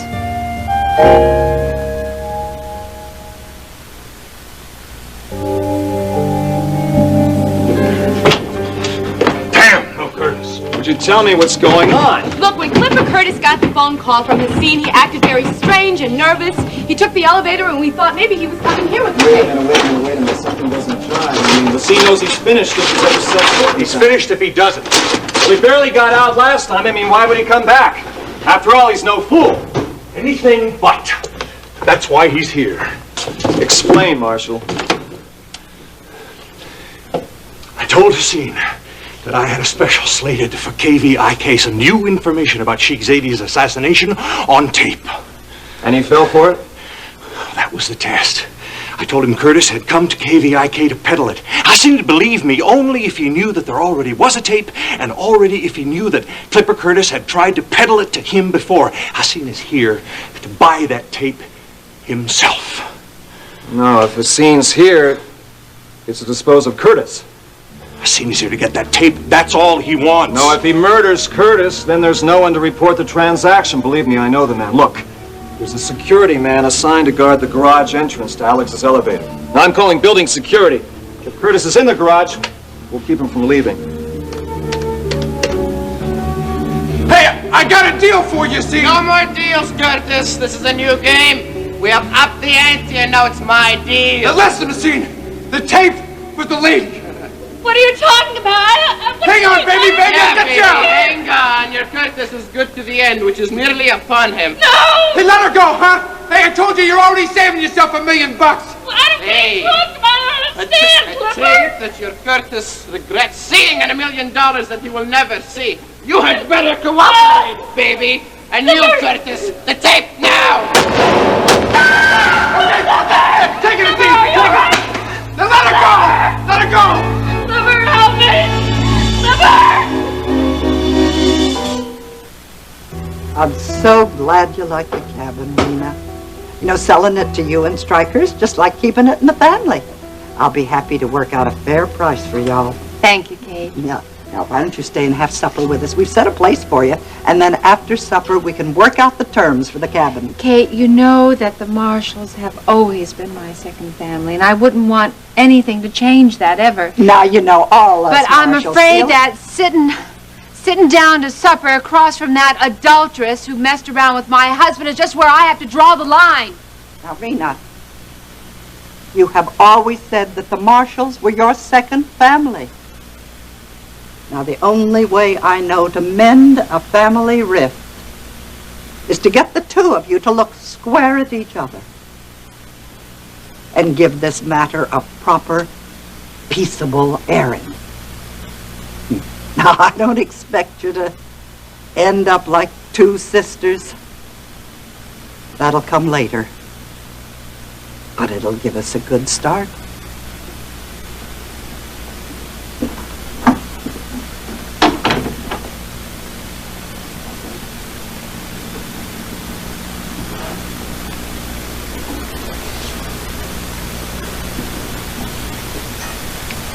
Your grandmother tries to play fair, Courtney. I'd expect that trait to run in the family. It does. Till the game gets dirty. Are you accusing me of something, honey? Now, that's a mighty peculiar name for a thief in the night to be calling her victim. What did I steal, Rena? Your husband? When were you ever a wife to Kevin? There's more to being a wife than shacking up with a man in a sleazy motel room, honey. Oh, and you're the wife of the year, aren't I you? sure am. Sure was. Until I came along and invaded your domestic nest. I've heard. Listen, honey, a philandering man will tell you anything. My wife doesn't understand me anymore. Does that sound familiar? Boy, don't tell me that you fell for that one. Of course, with you, I guess it isn't a question of falling for anything. It's more like jumping head first right into the sack. No questions asked. I keep forgetting how you operate, Doctor. Yeah, well, I haven't forgotten one gory detail about you, Mrs. Cook. About how you cowed Kevin into a social life he didn't even want. Browbeat him until he almost caved in. Listen, honey, I made sure that he had the money that he needed to do his job, and I was pretty damn good at satisfying his other needs. I reckon you know all about that, don't you, honey? With Kevin and me, it was for love. It was not a couple of hogs and heat grunting over each other in the mud. Oh, you just get this straight. I did not steal your husband. He'd had it with you long before. How could he love you? How could anybody? You're a walking horror show. You bludgeon, badger, lion, blackmail, and when it's all over, you somehow end up the poor put-upon victim. Well, Kevin loves me, and I love him, and we're going to be married, so you just use your money, and you pull all the little strings you want because you can't stop us. I won't have to. You think that Kevin's going to wait around for you, honey? You think that absence makes the heart grow fonder? You're not the first one he's had, and you won't be the last. Kevin gets mighty hungry, honey.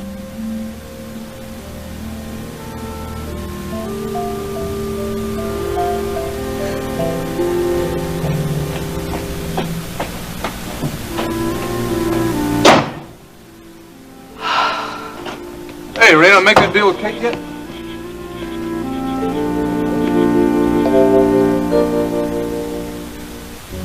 What, he doesn't answer his walkie-talkie? Sounds like trouble.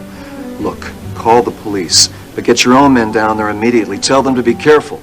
They might run into a man who's armed and dangerous, right? Yasmin, you'll be safe here. I'll keep you posted. Be careful, Ryan.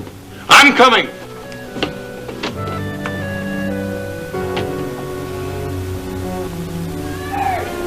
Okay, you got it now! Very astute, Curtis. Pick it up. So let her go! You got what you came for! You don't need her for...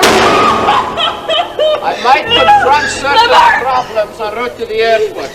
And there might be less chance of bloodshed if it's the lady's blood that's at stake. The police don't know anything about this, Hussein! Not that I mistrust you, Curtis. But there's less likely a chance you will call the police if I have one hand on the steering wheel, the other hand with the gun on this lady. He won't call the police. Clipper, tell him he won't. Hussein, I give you my word, I won't call anybody! I know what your word is like, Curtis. This lady will accompany me to the airport.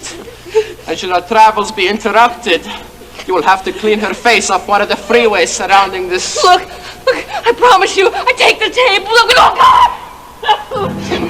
I warned you. Don't give me any more reason. Hands up, mister! No!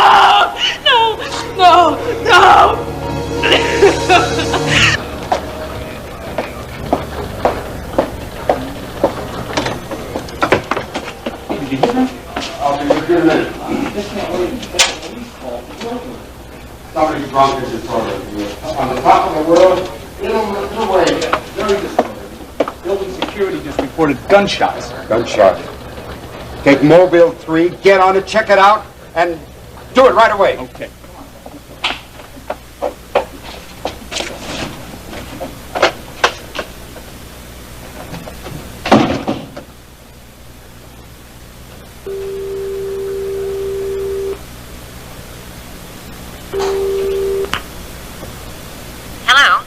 Aunt Vicky, something's going on at the World Building. I thought you should know. What is it, Sam? Well, somebody's shooting. We just picked up a police call. I'll get back to the station right away.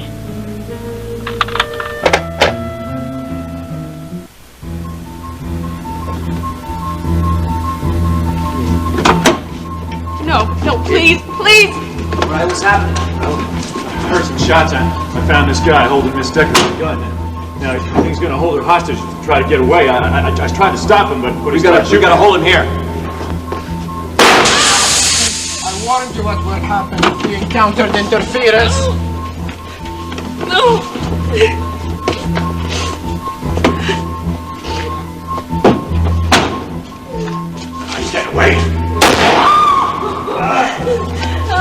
cannot exit. We shall ascend. Open it! Open it! Okay.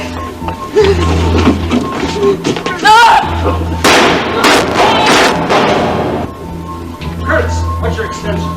Come on, man! He's heading up to your office. Yasmin's here. Come on! It's 9331.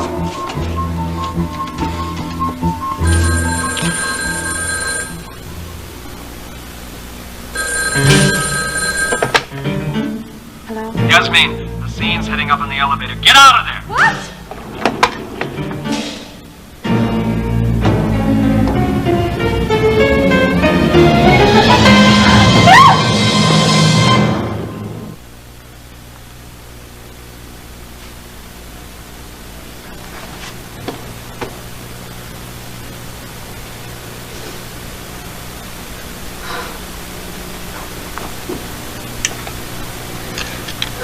Ryan? Are you all right? Yes. Hasina's dead. I'll be right up with the police. Jerry, you all right, sweetheart? No. It's okay. It's over. It's over. Thank heaven. No one was hurt. Almost no one. Hey. Justin! Justin!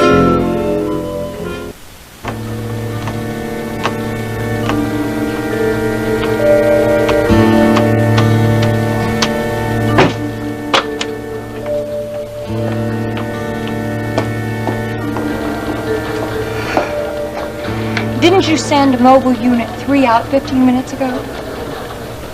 Why have we nothing on our monitors? Did they take the scenic route? What I would like you to do is to get on the phone, find out where they are, find out why they are not transmitting this fresh news story.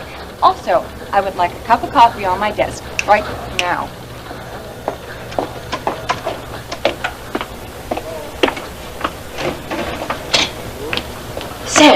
Sam, what's happened? Is it Alex? Justin hasn't... Vicky, no, it's not Alex. Oh, thank heaven. I was sure something happened to Alex. You sounded so ominous. Well, Aunt Vicky, I'm sorry. I should have told you on the phone, but all hell broke loose here. I happen to know that Alex is safe and sound. Safe from what? Well, he's in no danger at the World Building. Then I take it he is in danger somewhere else. Aunt Vicky, Alex is away on his yacht. With Iris? According to Rena. Oh, yes. Rena would be the bearer of such glad tidings. Well, if Alex isn't in trouble at the World Building, what is the trouble? Well, that's what we're waiting for, the mobile unit to transmit. It should transmit any minute now. There was a police call about shooting at the World Building. Oh, wait, here it is now. Oh, Lord, that place is swarming with cops. It's the garage. Oh, Lord, Aunt Vicky, that's... Justin. But something's happened to him. He's got bandages. Aunt Vicky, they said shooting. You don't think that...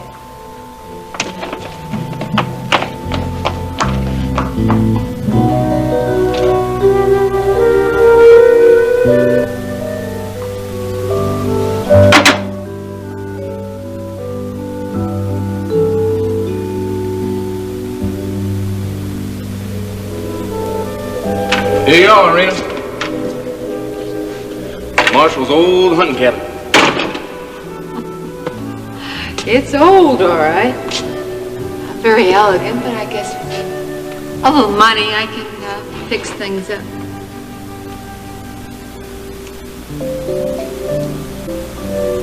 You are something, woman. But you ain't everything. Easy now. I ain't everything either. I'm just a man, and you're just a woman. Alone. Way out here, out of shouting distance of anybody else on earth. Are you trying to threaten me, Max Decker? Yes, if you are. If you touch me like you did that time out at the stable, I'll... You're what? You don't have that baseball bat, and I can run you down in 10 steps.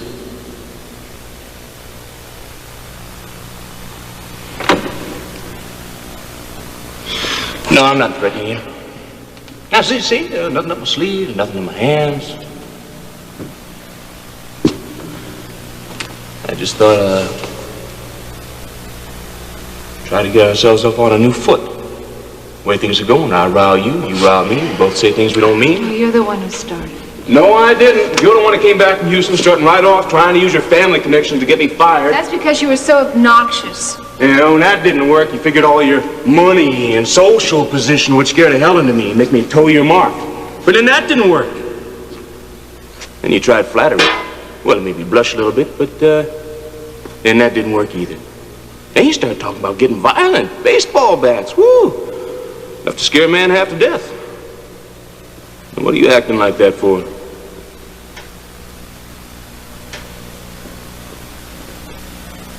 I'm sorry, Max. Max? Has the all clear sounded?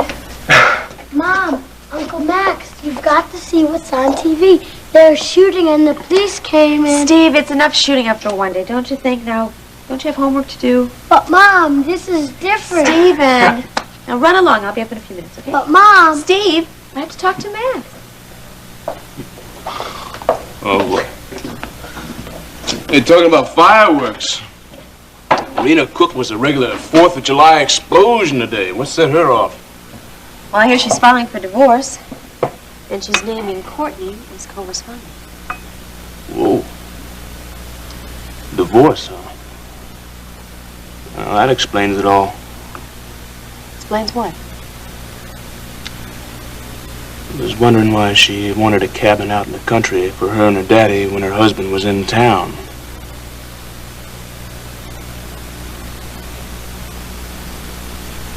What's wrong? What? Oh, I guess I'm just not used to this business of marriages starting up and winding down again. Where I come from, married means married. Me too.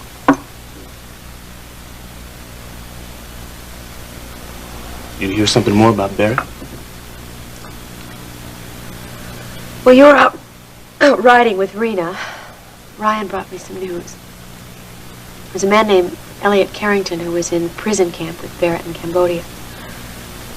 And he said that Barry was shot in an escape attempt.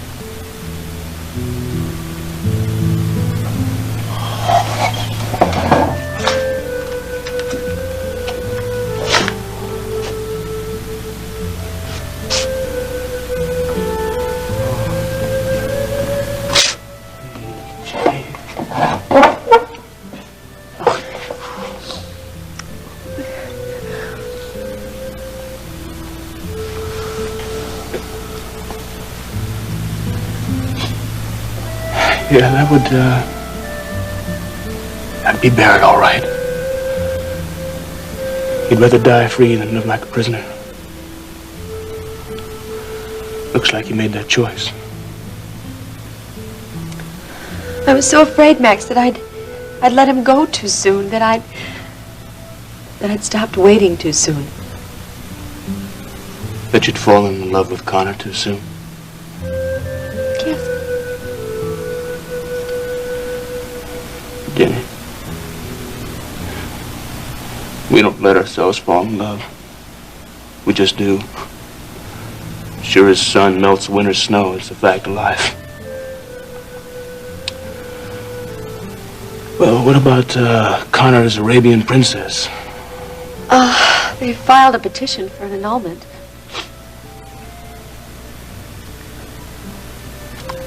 Wish you two the best of luck.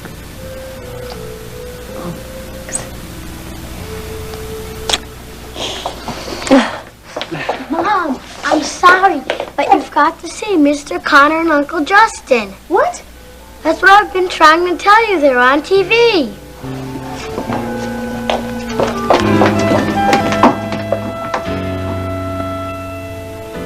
That's all I have to say right now. Okay, John, that's a wrap. Break it down. From what we can gather, Mr. Curtis, this whole incident was provoked by a certain videotape. Hey, maybe we could go into that later, officer. I mean, we've all been through a real ordeal here. I mean, there's no point in upsetting Terry any more than she already is. I can take it, Clipper. You've all had a tough time tonight. But we'd like you to tell us about that videotape if you possibly could, Mr. Curtis. Tell him, Curtis. Oh, my life was in real danger. The tape! I'm getting to that. Hassan was the one who planned Sheikh Zady's assassination. And I suspected him from the beginning and tried to stop it. But he found out that I knew. Well, he said he was going to kill me.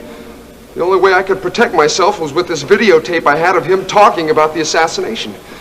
I told him I'd arrange for the tape to be turned over to the authorities in case anything ever happened to me. And why was Hassan in possession of the tape just before Mr. Connor shot him?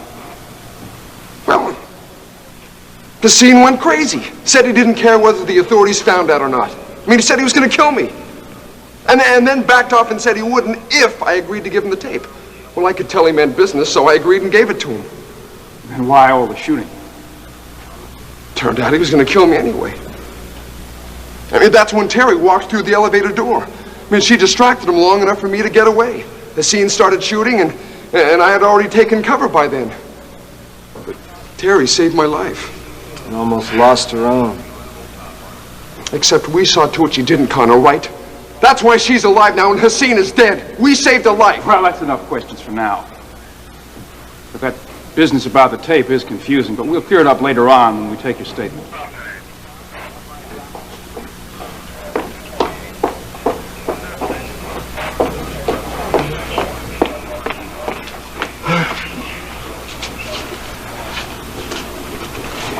Hi, boss lady. What's the matter? Am I late for work again? You certainly are, Buster.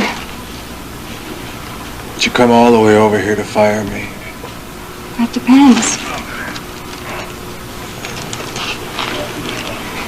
Is he gonna be okay? Yeah, he was lucky. The bullet went straight through his shoulder. It was a clean wound. He's gonna have to go to the hospital, and the doctor's gonna have to check to see if there's any bone damage, and then sew him up. There's no reason why he's in any danger, though. Well, sounds like you're gold bricking again, if you ask me. Who asked you, boss? Justin, I'm so glad you're right. I know you are.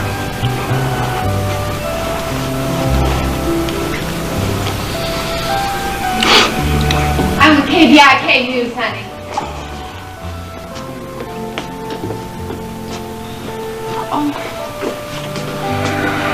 Hi, Rena.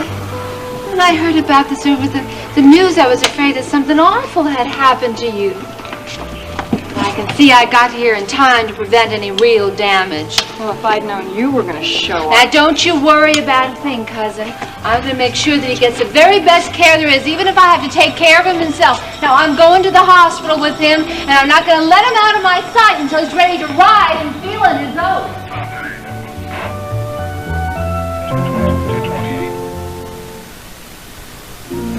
No, Mr. Marshall. No. We're not prescribed this, and you're going to have to Honey, there's no reason for you all to come out here in the middle of the I night. can't taste it. The patient is I don't resting trust anything I comfortably, can't and I'll taste. see to it that he stays that Wouldn't a way. martini do just as well? You be It'll sure to make tell you Kate sleep now. like a baby. You hear? Justin is just fine, honey. You hear that, Miss Nightingale? All right, I'll tell him. Bye-bye. As much as I appreciate it, you're trying to keep me in this bed. Doctor's orders, and you'll have to stay tonight. Oh, he'll stay here, all right. I'll see to that. I wrote the book about keeping this man in bed. Oh, well, you'll have an hour, but no more. That's about how long you've got before his medication takes full effect.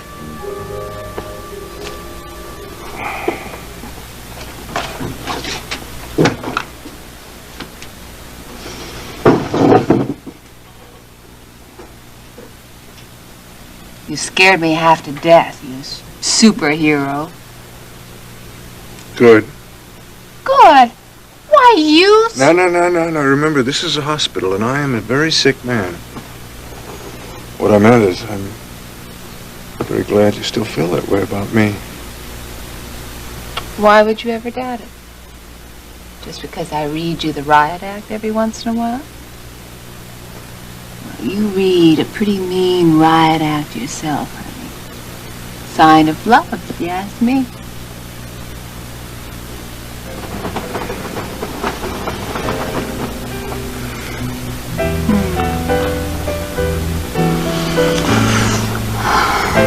Feeling any pain, Jess? No.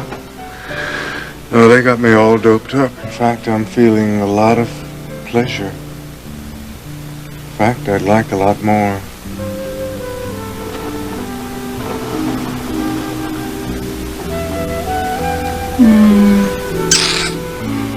Mr. Justin Marshall, aren't you forgetting we're in a hospital and you are a very sick man? Yes, all the more reason for you to pleasure me.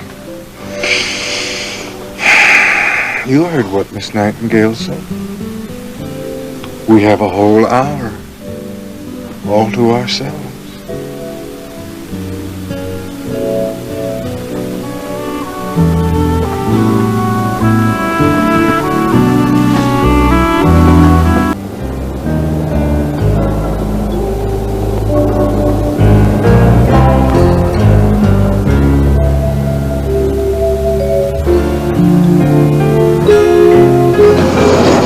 Back in the war building, I'm not dreaming all this, am I?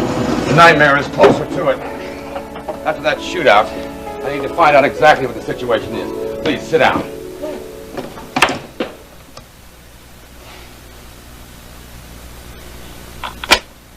Yeah, Clipper Curtis. Wheeler here? Alex, you're back. Yes, and I want to know what's going on. Look, Alex, it's hard to say, you know? Well, that's what you said in that phone call last night. Terry's safe? Oh, yeah, she's all right, Alex. Sure. All right. I want a full report. I want to know about everything. And what you've had to do with it. Well, it wasn't my fault, Alex. I mean, this madman from Tangier came... Look, it's too complicated to go into on the phone. Let me come down to your office. Be here in 1 minute. I want every detail. And Clipper, it had better be good. Darling, if Terry's safe and you're going to talk to Clipper, I think I'd better leave. It might be a good idea. Maybe a little storm around here. Well, I'm sure you'll take care of it. I'll have Ricky drive you. Good. I'll stop at Rena's and then I want to go see Dennis to tell him our plans. Well, you're Rena my best, and Dennis. And I'm so sorry that this voyage had to be cut so short. You understand? Well, of course I do. Terry's like a daughter to you. I only hope you'll feel that Dennis is like a son. I already do, Iris. Besides, I suppose I'll have to get used to emergency jet trips in the middle of the night if I'm to be Mrs. Alexander Wheeler. Yes, yes. You'll have to get used to it, pretty lady, because very soon you are going to be Mrs. Iris Carrington Wheeler.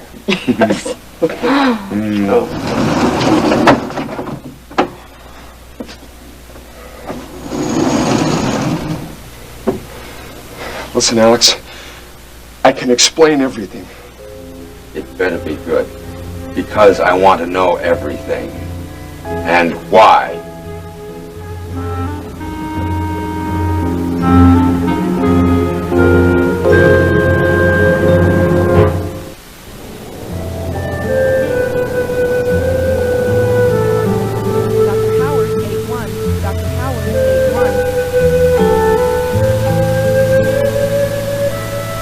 Terry.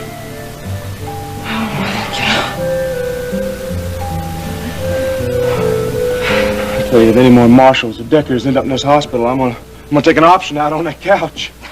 Sorry, Max, but I think I'm whole. Over here, let me look at you. What do you mean waltzing in here? Calm as you please. We all been worried sick about you. God, that little creep didn't hurt you. Well, where you been? What happened anyway? I mean, we came in, the only information we get on the hospital was that they looked you over and checked you out. I've been giving statements to the feds, the police, immigrations, intelligence. They all wanted a minute-by-minute account. It's like reliving the whole thing over again. Oh, my poor baby. You look all done in. You want me to take you home? Not till I've checked on Justin. He was shot, Max. He saved my life. If he hadn't fallen on top of me, I'd be the one in the hospital. Or... I just want to think about that. Jenny, is Justin okay? He's going to be just fine. The bullet went through the fleshy part of his shoulder, so the doctor said that he'll be sore for a while, but there won't be any permanent damage. Oh, thank heaven. Thank God for that. I tell you, I wish Justin would ease up on the heroics. I mean, first it was his hands, now his shoulders. If he ever gets around to his head, well, that'll be all right. The bullets will probably just bounce off. It's so thick. Man. Oh, you know I love that mule-headed son of a gun. I'm just relieved, that's all. Can we see him? He's on the phone right now. Well, I'll wait then. I'd like to thank him for saving my life. Then I really have to get to the office. Dr. Melton, What in the world are you going back to the office for? You ought to be home in bed. I will, Max. I will, soon. But if Alex has heard about this, he'll be worried. He'll call or leave a message. I have to check. Then I'll go home. Promise. You better. Dr. Lopez, 384. Dr. Lopez, 384. Terry? Yeah. Has Ryan left police headquarters yet? Well, yes, he took Clipper's tape to KVIK. Oh. But he said he wanted to see Justin. He should be here soon.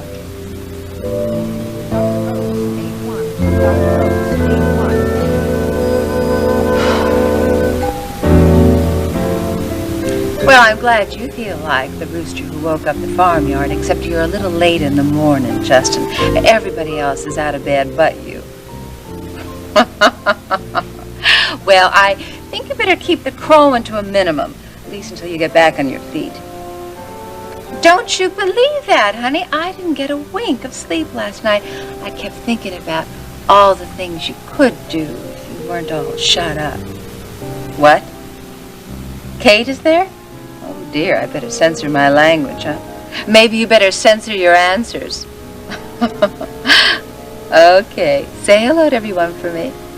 Love you, Jess. See you real soon, honey. Bye-bye.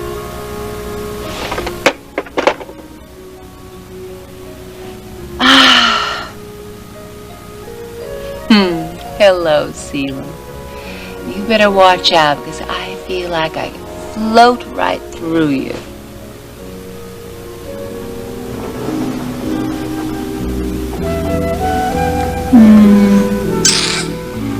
Mr. Justin Marshall, aren't you forgetting we're in a hospital and you are a very sick man? Yes, all the more reason for you to pleasure me. You heard what Miss Nightingale said. We have a whole hour all to ourselves.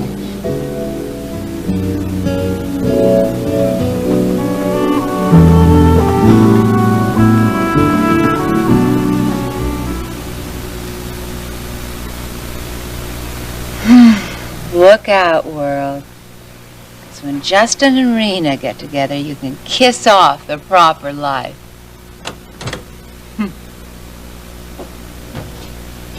Oh, Ricky, look Oh, look who's back. Iris, home from sea. And Ricky Decker back from one of my favorite places on land. Hi, Rena. Don't you give me that glittering eye, honey. I'm in too much of a good mood for that. Have you been drinking? Honey, I'm high on something better than booze. But you've missed all the excitement around here. Justin has been acting like a crazy man. He's been throwing himself on some maniac with a gun, and then there was a shootout, and then there was all this excitement. Wait a minute, yeah. I heard about Terry being held hostage, but not about Justin. Is he all right? Honey, he's better than all right. Iris, for the first time, he's forgetting about his father's death since he's gotten back from Europe. Well, that's good news. It certainly is. You mean he's finally over this obsession with Alex killing his father? Why, Iris, I thought you wouldn't care if Alex dropped off the edge of the earth. Or did this little voyage convince you that the earth is round? It convinced me that Alex Wheeler is a very determined man. Well, did he persuade you? Tell me! I very nearly took one of the lifeboats and started rowing back.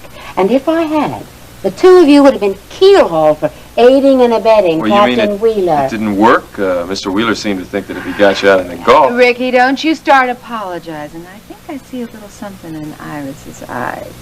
Now, come on. Alex is very persuasive, and besides, he threatened to sail around forever if I didn't at least talk to him. So you talked, and... We talked, and one thing led to another, and, well, I had to get back to land somehow, so I had to agree to an engagement. Honey, how wonderful! Oh! Congratulations, Mrs. Oh, thank you. We're going to be married very soon, and at last all that waiting will be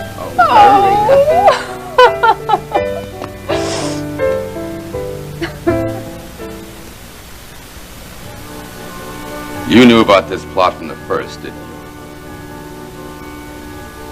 I told you about it, didn't I? I mean, I didn't have to. That Mr. Terry, you wouldn't have told me a thing. Maybe she did influence me, but I was going to tell you the truth anyway. How much of the truth, Clipper? For as much as it suited you for the time? You knew Hassan was in this all along, didn't you? Alex, I swear to you, I was scared to death. Hassan threatened to kill me. You know what happened to that hospital orderly? He ended up face down in the ship canal. Well, Hassan threatened to do the same thing to me. Did he, Clipper? Yes. He would have killed me just like you swat a fly. But you had the videotape of the plot. Why didn't you go to the police? What do you think saved my life and kept me alive? If I hadn't had that tape, I'd be pushing up 3x6 a cemetery sod by now. How can you explain that transport deal that you and Hassan cooked up? You were Hassan's agent. Do you think I was going to make any money off the transport of tanker oil? Hassan threatened to blow my brains out if I didn't go along with him. He needed me to make it look good back in Tangier. I mean, you were the only shipper able to do the job, but he needed to cover the connection. I suppose you can explain why Hassan came back into the States. What kind of a bargain was made on that tape? It wasn't any bargain. He threatened Terry. He said that if I didn't give him the tape, he'd kill her. And that's what I was trying to do when Terry came in downstairs. You know, he must have gone crazy or something because he started throwing lead around. Is that your whole story, Clipper? It's no story, Alex. It's the truth. I mean, I wish I'd had the guts to go to the police in the first place, but I'd have been a dead man by now. You believe me, don't you, Alex? I'd have to have about as many holes in my head as you do in your story for me to believe that garbage. Alex, it's the truth. Let me point this out to you. You made that tape before Sheikh Zaidi was murdered. All you had to do was come into this office with it. You would have been free and clear. Ryan and I could have seen that nobody touched you. Alex, you know I would But no! No.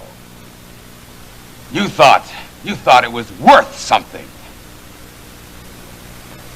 Terry.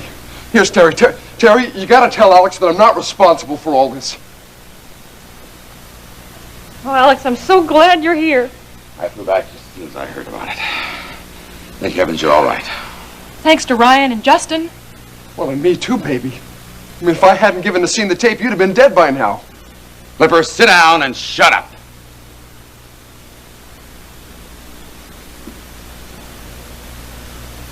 All right, Terry. Tell me what happened. I'll try, Alex, but it's all muddled. Things happen so fast. Just try and relax. I know I can get the truth from you. Clipper's version isn't even a good lie. Alex, it's the truth, I swear.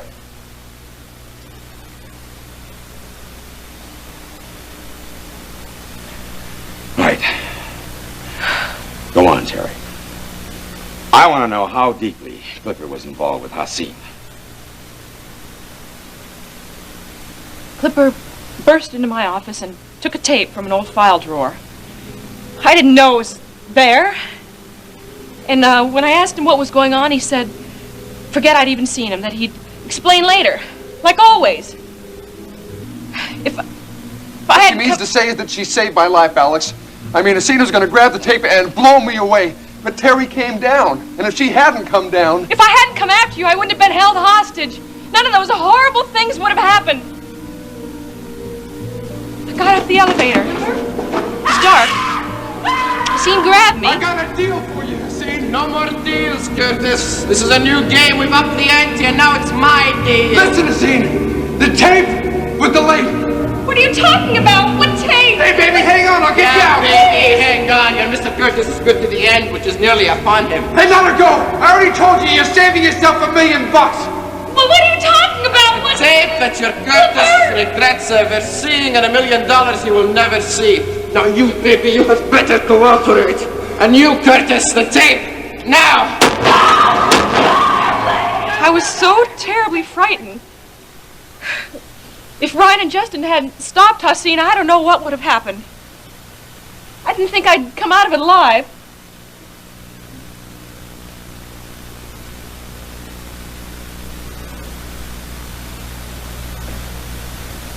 So, you were going to sell those tapes to Haseen for $1 million.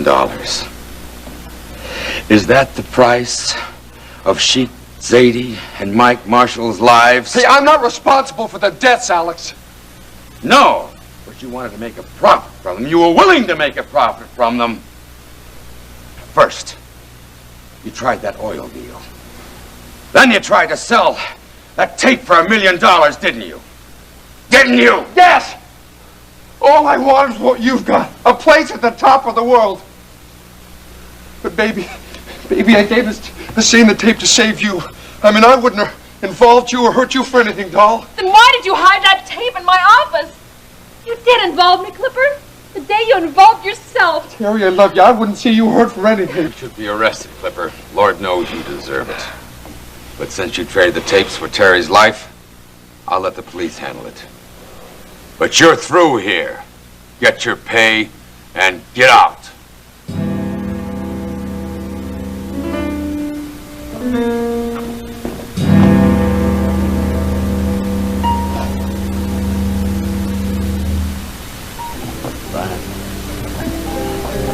I want to thank you for helping my sister. If you hadn't acted so quick, she might have been killed. Thanks, Max. I'm just sorry Terry got mixed up in something that didn't have anything to do with her. If anything had gone wrong, well, there's nothing Justin or I could say that would make up for Terry getting hurt, that's for sure. Well, it didn't. And, well, you and Justin sure came out the heroes, huh? And the heroes deserve the honor. Hey, I was just lucky, that's all, okay? Sure.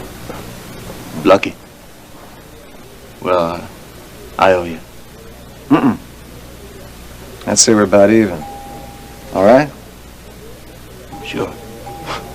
Sure.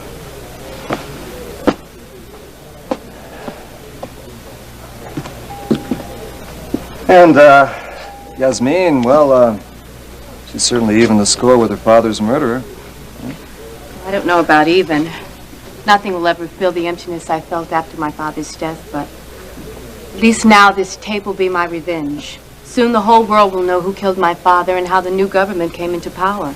Right, KVIK TV is going to do a special on the assassination and Haseen's death. Vicki Bellman told me they're going to feature Clipper Curtis's tape of the plot. So maybe this will be a shot for Mike Marshall, as well as for Zadie. It will be broadcast for the whole world to see, including my countrymen. By the time I get back to Tankir, all will know just how my father died. You're not going back. Oh, Jenny, I have to. I can't go on being that American college girl I pretended to be before my father's death. Yasmin, your life is in danger. I know, I've told her and over again, Jenny. Look, even if Haseen's gone, it's still not safe over there. I received a phone call from the Prime Minister this morning. He assured me that he knew nothing about Haseen's plot. He guaranteed me safe passage back to Tankir. Right, for his own purposes. For whatever purpose, it doesn't matter now. He's a man of his word, Ryan, you know that. Besides, with Haseen dead, even I feel that I can return safely. I'll be back as soon as I can. I still don't think it's safe. Ryan, I belong with my people now. They need me to help them work out the problems with the new government. Dr. Hobus, 466. Dr. Hobus. I think I'd just like to go see Justin now, all right?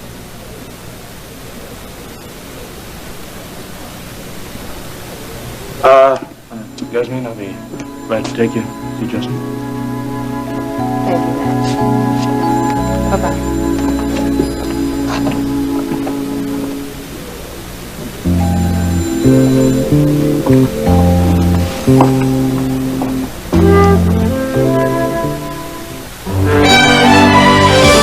And now, the next part of Texas.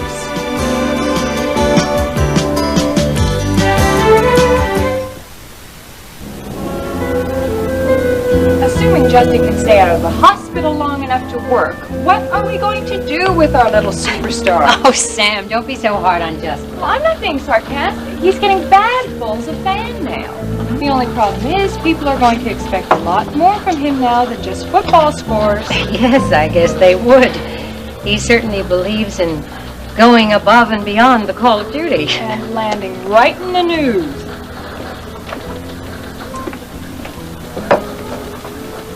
Then, maybe that's where he should be. The news. You mean reporting it, not making it? That's right.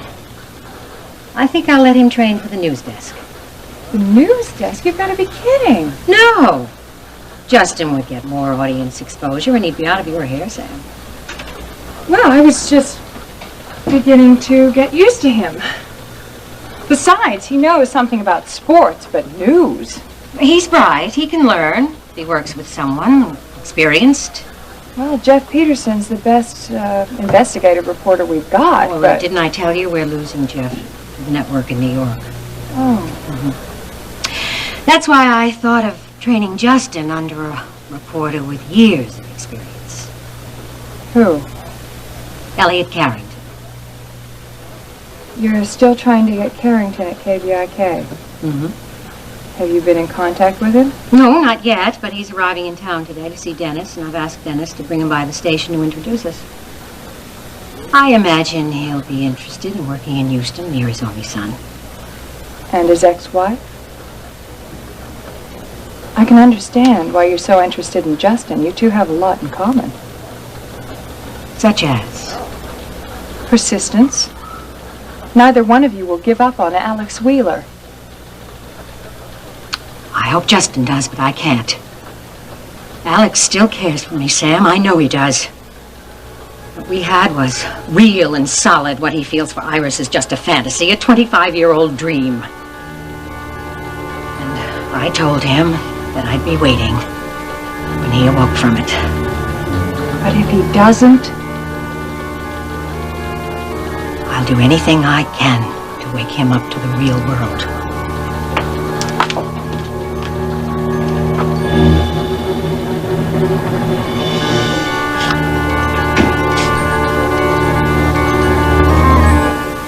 American Chief by A. Harvey. Damaged beyond repair. Check. Oh, Dennis. Indian Bride by, Angelo, I think. Wait a minute. Samuel Angelo? Yeah, that's it. Beyond repair. Well, that takes care of everything. I'll have to send this report to the insurance company, and if we're lucky, we'll get 2 cents on the dollar. Oh, Dennis. Just think how much poorer the world will be with all these lovely works of art destroyed. Yeah. And a lot of them are irreplaceable because the artists are dead. That maniac destroyed them all. Probably never be able to find him and know who did this. Dawn still doesn't remember anything? She remembers everything. That's the problem. She can't get it out of her head. But she didn't see who did it.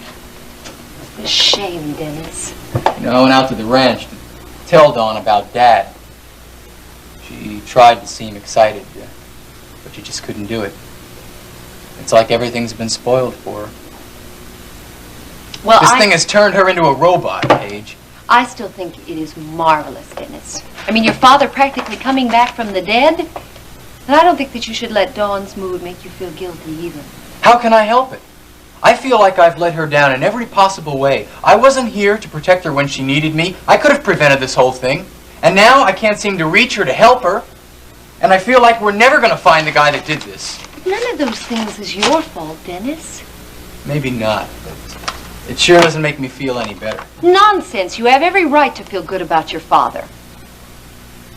Yeah, but Dawn's sitting Dawn's not trying, Dennis. Oh, I know she's had a rough time. But she's not reaching out, not even halfway. And it's hard helping someone who's sitting there like, what did you say, a robot? But she just needs time, that's all. Well, then give it to her. But don't stop living your own life because she stopped living hers. You know what? You really need something to cheer you up. That's for sure. I've got it.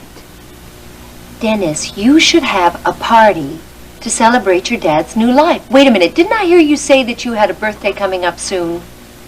Well, yeah, my 25th, next week. There you go. A quarter of a century. All the more reason in the world to celebrate. And you can use the occasion to introduce your father to your new friends. No, I don't think so, Paige. Why not? Well, Dawn won't be up for it. I don't think she'd want to go anyway. You're probably right. But that's no reason for you to sit around and mope. Oh, Dennis, let me do all the planning. Really. It won't be any trouble, and I'll try to talk to Dawn. It'd be good for her, too. Yeah, maybe it would. Good, then it's settled. Now, you make out a list of your friends, and I'll send out the invitations, okay? Oh, and don't forget to include your mother. Well, my mother, she doesn't even know about Dad yet. I mean, she went off on that yacht trip with Alex Wheeler before the news came. I'm sure she'll be pleasantly surprised, though. And what better occasion to renew their acquaintance than their son's 25th birthday? I guess. Oh, come on, Dennis. It won't be any trouble, really, and it'll be so good for everybody. Hey, I've got to get to the airport. My father's flight's due in. Oh, Listen, right. just keep an eye on things for me, And okay? that's go ahead on the party, right? Yeah, I guess so, Paige. Thanks a lot. Don't mention it. Oh, and don't worry about anything at the gallery. I'll take care of everything, okay? Bye.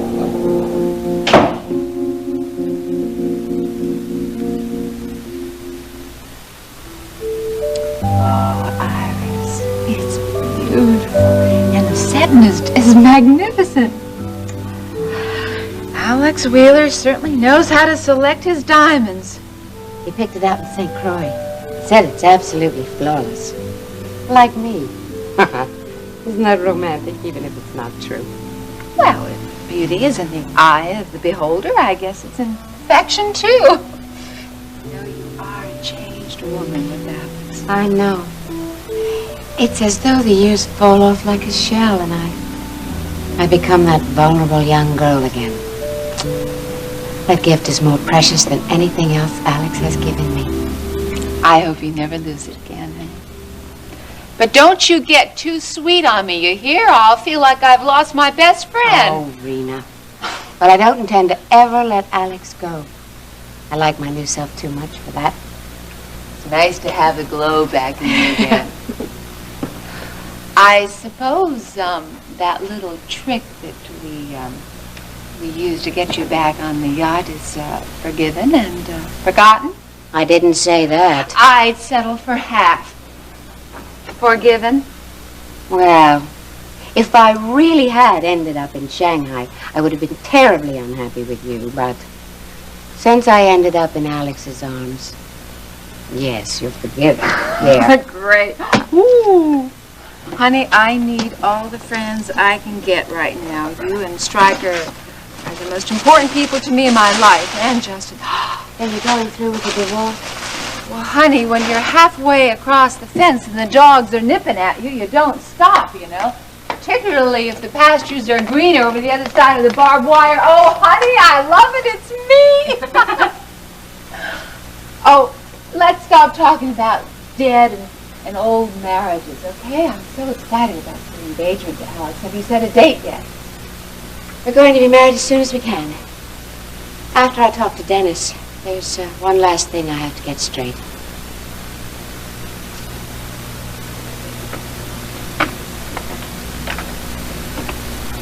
Iris, you've been talking like that ever since Alex popped back in your life. Now, are you going to tell me what makes your voice go so funny? Dennis doesn't like Alex. Dennis is a grown man. What difference does it make what he thinks of Alex? I mean, surely it's not going to make any difference as to whether you marry him or not. No. Except... Except what? Honey, Dennis may not be willing to visit you two, but so what? You can see each other on your own time. Yes. But it's more than that. Honey, you've been going around this bush for so long that all that's left is a fig leaf. Now, will you please tell me what the big secret is? Well, since I have to find a way to tell Alex and Dennis, maybe I should practice by saying it to you.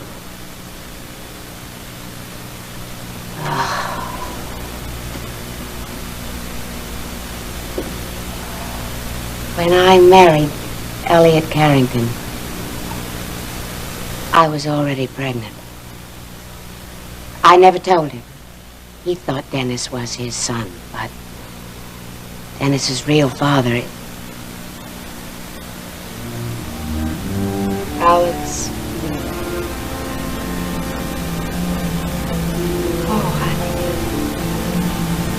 Honey, I should have known that the age, the look. Oh.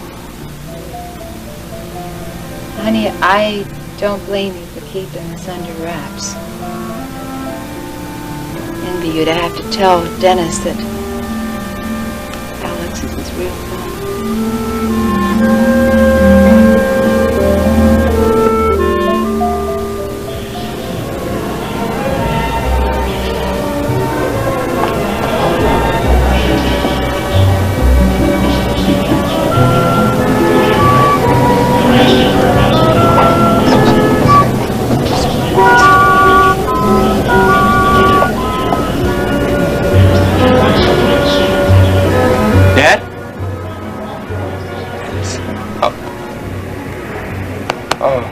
It's good to see you, son. Oh, I pray you never know how good it is. I didn't recognize you. You lost so much weight.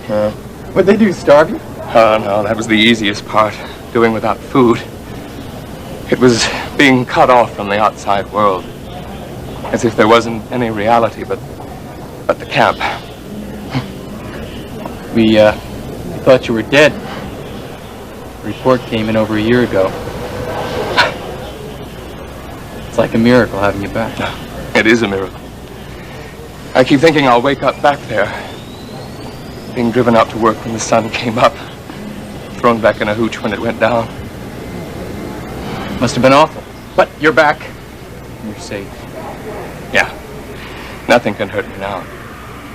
Not here in the States.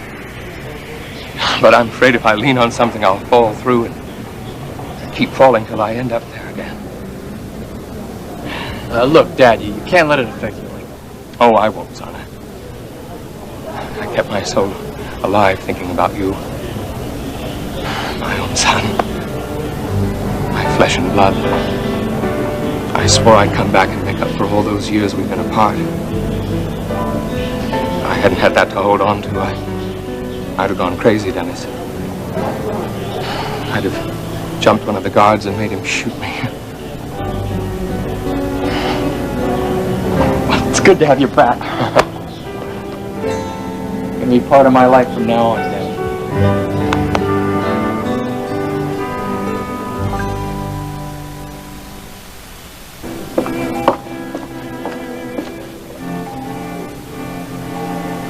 I'm back, Jenny. This time for good. Home as a sailor, home from the sea, right? Isn't the rest of that and the hunter home from the hill? Is the sea really out of the sailor's blood? And the thrill of the hunt, is that still there too? Well, I won't lie to you, but can't get rid of those things the way you change from a uniform into civilian clothes. But I've done my duty. I've fulfilled all my obligations to Zadie, and I just don't feel driven anymore. Not now, Ron. But what about a year from now? 2 years? Will it be enough for you just sitting in front of the fireplace at home? Or will you hear something outside in the cold and wish you were there tracking it down? Well, that depends. On what? On who's sitting beside me at that fireplace. There's no obstacles between us now. Yasmin signed the annulment papers, and she'll be going back to Tankir soon. Yes, the marriage is over. It was never a marriage in anything but name only. You know that. I know. And your marriage to Barrett, that's over too. Not in your heart, I understand that, but now you know he's not coming back, right? You should feel sorrow or relief. I don't feel anything. Numbness will wear away. You can't help but feel a little guilty about letting go, especially after all those years. That'll pass. Dr. Mahoney, 842. Ryan, I feel Dr. Mahoney, 842. like I'm separated from you by a great room, that I can see you, but I can't reach you. There are these marble monuments between us. Then let me come to you. I love you. I want to spend the rest of my life with you. Oh, I love you too. But I'm afraid. What? What, that I'm going to hear that call again of duty, the hunt? Well, maybe you're right. Maybe I will. But if I do, I'm going to listen to something a little sweeter and a little closer to home. Like your voice and your love. And you'll stay inside by the fire, no matter how strong the call. As close as I can get. To you, to little Steve, and to all those things I don't think I can live without now. I sent in my resignation to the State Department. From now on, I'm a Houston lawyer and nothing else. I love you more than anyone and anything in my life. Come here.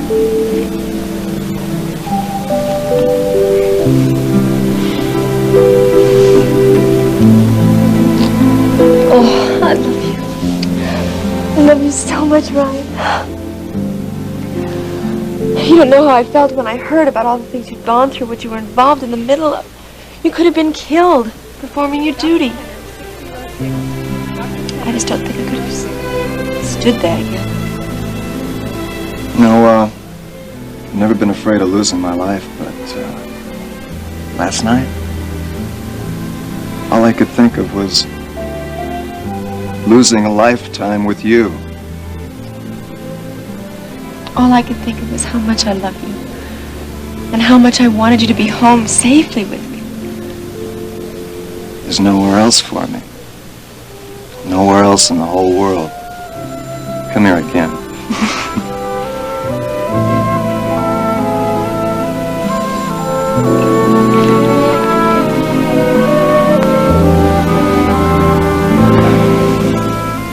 No, I'm sorry, General Hampton. There's been a family emergency, and she's at the hospital. No, Steve and Ginny are fine. It's just... Oh, you heard about him on the news, yes. Yes, he's all right. Well, General, if it's that important, why don't you call Gulf Coast Hospital? That's where Justin is. Well, Ginny will be near or inside his room. Of course. Yes, sir. If she comes back, I'll have her call you right away. Yes, goodbye.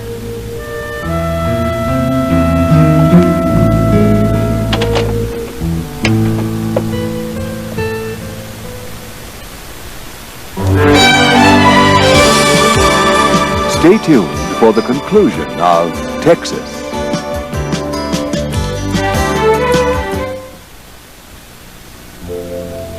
Well, bye-bye, American Chief. Can't say the world will be any less for losing this little blob of finger paint. You too, American Indian bride. You wouldn't have liked marriage anyway, too confining. Hey, what are you doing here? Mrs. What in the world happened to the gallery? Mrs. Carrington, I thought you were out in the Gulf of Mexico with Alex Wheeler. I was until a few hours ago.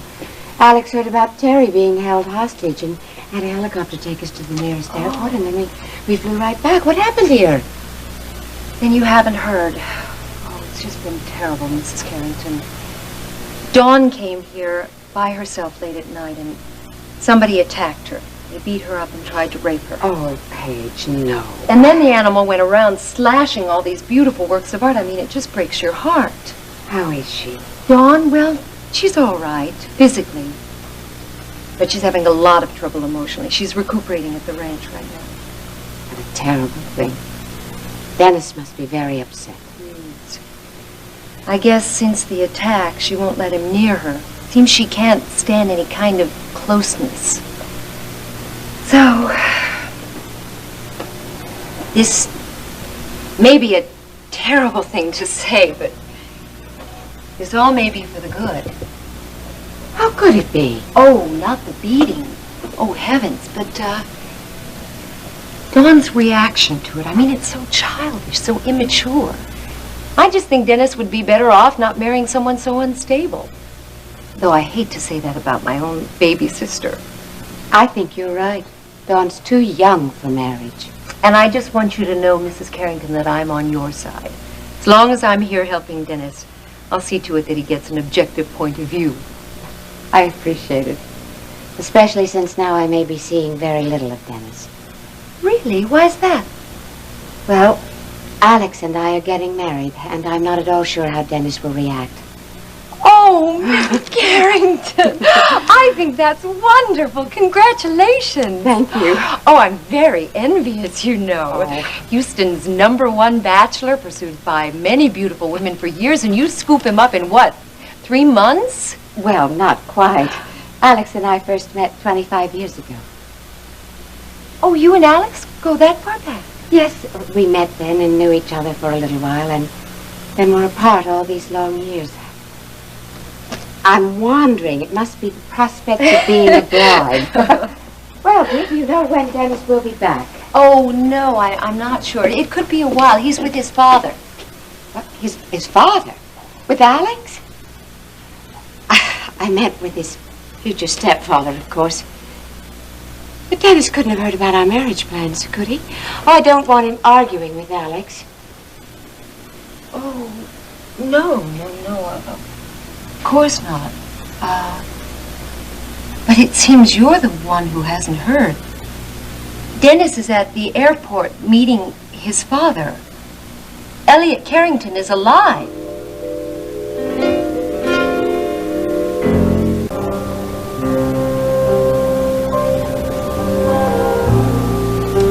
No.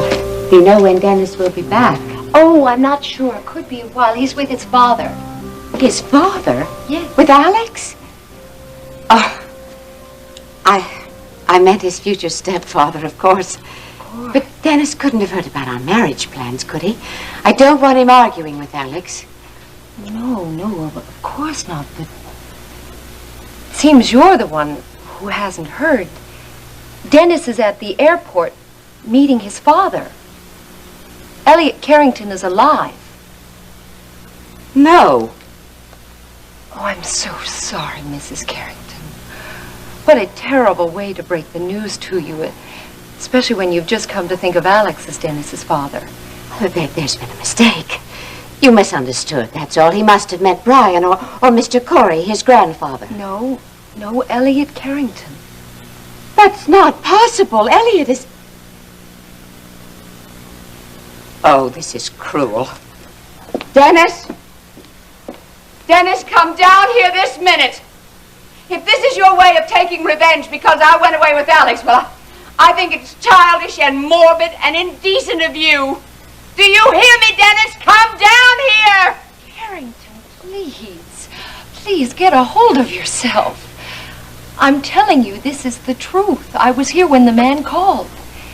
He has been in the Cambodian prison camp, but he's escaped. I knew you would be surprised, but I mean, after all, this is good news, isn't it? I thought you'd be overjoyed. Well, I am happy for Elliot. Of course, it's just that this is so unexpected. Forgive me. Of course, I understand. Must be very hard to believe sight unseen. Never mind that. But Mr. Carrington and Dennis should be on their way any minute if you'd like to wait. Here? No, I can't. Not now. Well, I have to get used to this. I have to think.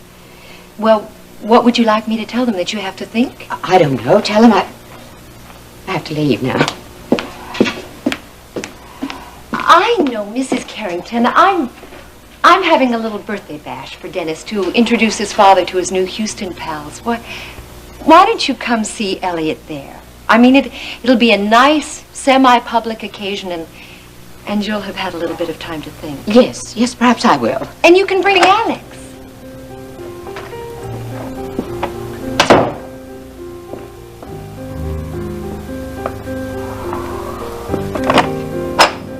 Bye-bye. Well, what have we here? Hidden treasure? Only her fiancé knows for sure. Or will when I get through with him.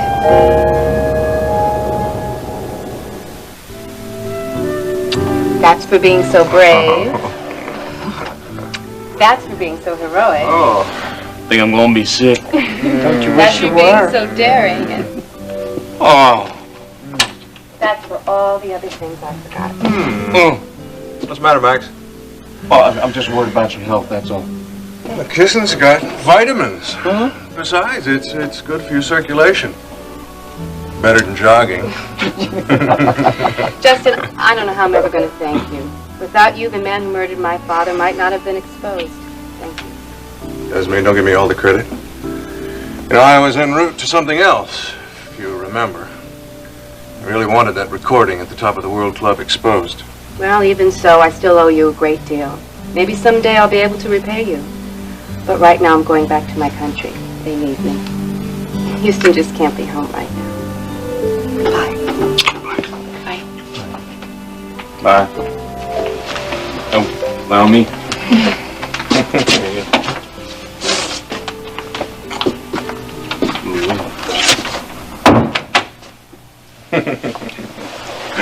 Oh, my hero. Allow me to plant a few vitamins on that ugly mug of yours, huh? Get out of here. You're just jealous. What, me jealous? No. What do I want beautiful women throwing themselves all over me for, huh? Mess up my clothes? It's no wonder that Jenny got a little green around the gills when Connor hauled a missus like that across the ocean, huh? Shoot, it should have given me a holler. I might have volunteered to help out. Of course, that just would have been to keep Jenny from getting jealous. Well, I'm not jealous anymore. I'm happy to announce. The Prime Minister is guaranteed Yasmin's safety, Hello. so she's going back to tank here, and that Yes, means it that Ryan is. and I can... All right. Hello. Guess that means I'll be seeing Connor around here. Oh, hello. Yes, indeed. And yourself? Oh, nothing wrong, I hope. Hold on. Ginny, for you. Hello? Daddy? Is everything all right? Well, what do you think, Max? thank You reckon God. he'll recover? Well, I'll tell you, Kate, he's all right then. I think he's indestructible. You know, in my opinion, what happened was the bullet hit his head and ricocheted off and just collapsed into his shoulder out of pure shock. Well, yes, And sir. He's going to be all right. Yes, absolutely. I'll be glad to do what I talk can. later about what it did to that chip that's been on his shoulder. Yes, ma'am. Yes, sir. I'll be there right away. I reckon we better start back Bye. to the ranch. All right. Jenny, I've got to go back and pack. your father wants you to come home? Just for a while, Kate. If you don't mind taking care of Steve. He wants me to talk to Jeb. Oh, he's found him then. Is he all right? No. He feels pretty useless. I'm not sure how he is. He's just failed and alone and desperate.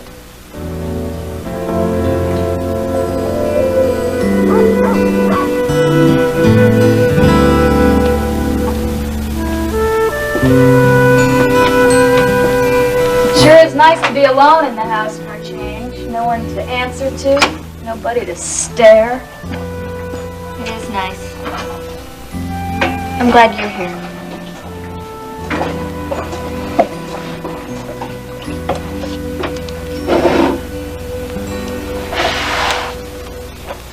Why don't you and I just take off? We could rent a nice little place on the Gulf, Brownsville maybe. Or how about Padre Island? We could stay there till we've forgotten everything. Even our own names.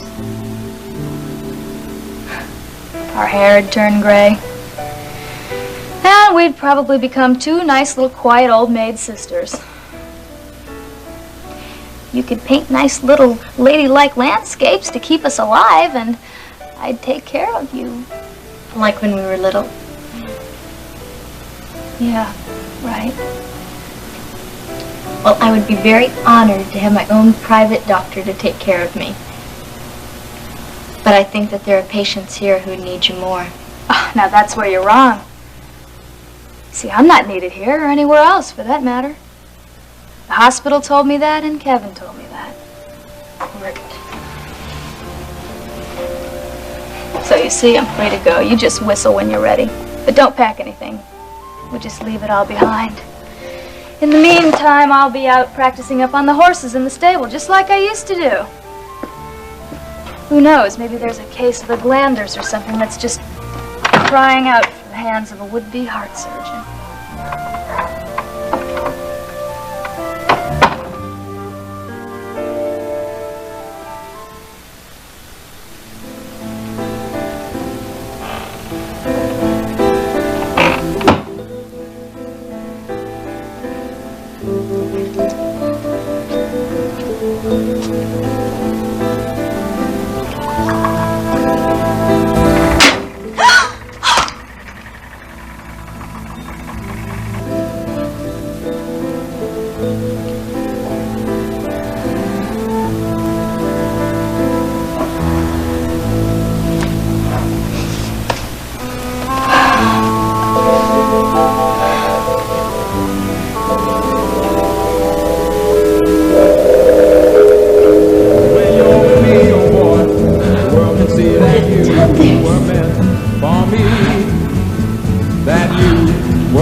Dawn? Honey, are you okay? I'm all right. You're shaking. I'm all right. I broke a cup. Come here, you sit down, okay? I'll take care of you. Come on. I mean, I'm just glad I'm here to do this for you, you know? I mean, that's why I stayed home from school. With Max and Kate and everyone in town, I figured you'd need some company, you know? Thank you. It's very nice of you.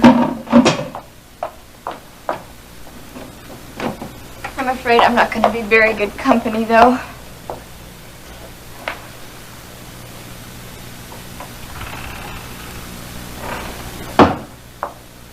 Dawn, you were thinking about what happened, weren't you? Every sound. Every time I'm in a room by myself, I know he's there. There's nobody. Somewhere. If not behind a chair,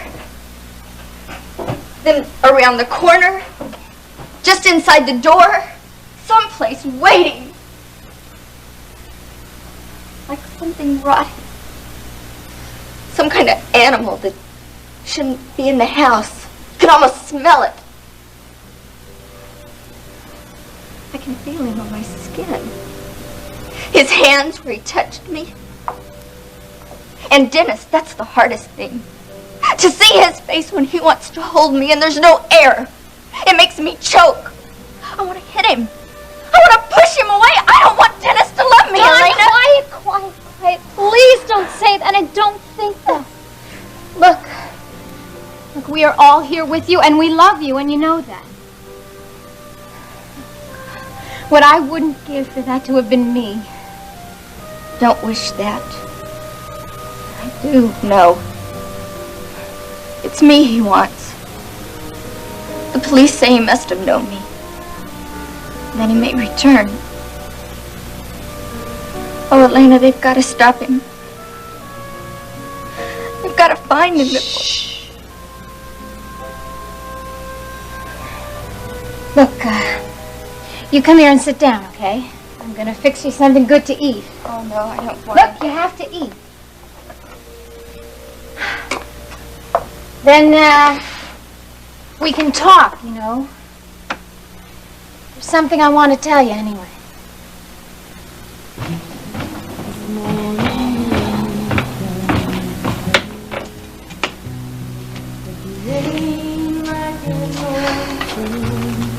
So long. Oh, Billy Joe, wait, where are you going? Al. Well, out where? Al, what's it to you? You writing a book? We'll leave that part out, make it a mystery. There's no need to be nasty. All right. This dude's trying to sell me a set of wheels. Thought I'd go check it out. Okay by you? Why don't you come over here and talk to me instead of yelling at me across the room? Okay. What'd I do now? Let's have it. What? Well, from that look on your face, looked like you mean to chew up a few tables and chairs and have me for dessert. Billy Joe, I'm not mad. I'm just a little tired. I'm just a little under the weather this morning, that's all. Yeah? This and every other morning for the past 2 weeks. Come on, I gotta go. What do you want? Well, Billy Joe, honey. Well, you just shouldn't go running off like that without giving your wife a kiss goodbye. Well, my pleasure, so long you don't bite my head off telling me about it, huh? Oh, Billy Joe, I love you. I hope you know that. Oh, I wish things were better between us. You know, we don't talk like we used to. Now, don't go blaming that on me, Nita. It's mighty hard to talk to somebody when they're standing there accusing you of lying and assault and Lord knows what else when you know you're hard at work. I know, Billy Joe, it's all my fault. I should have listened to you and believed you from the beginning. Oh, I'm sorry I've been so cranky. I just got something on my mind is all. Hey, you think I don't know? You do? Sure. I know you're worried. I mean, you think I'm not? You think I like going off to work, leaving my wife all alone when there's some mad woman beater crawling around the neighborhood? Oh, no, that's not what You I talk was... to that friend of yours, the chummy ex-cop? Ricky? No. Well, maybe they got a lead on that guy or something. Won't know unless you ask. But you told me never to talk to but him you know, again. you gotta make sense a little bit sometimes. I mean, well, you know, if I want to find out something, I'd ask the devil himself. I mean, Decker's the next best thing we got to a police band radio. Give the jerk a call, why don't you? Make his day. So long, baby. So long.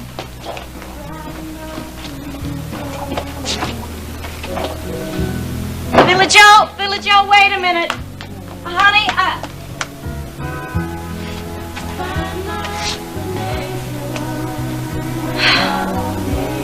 I think I'm gonna have a baby.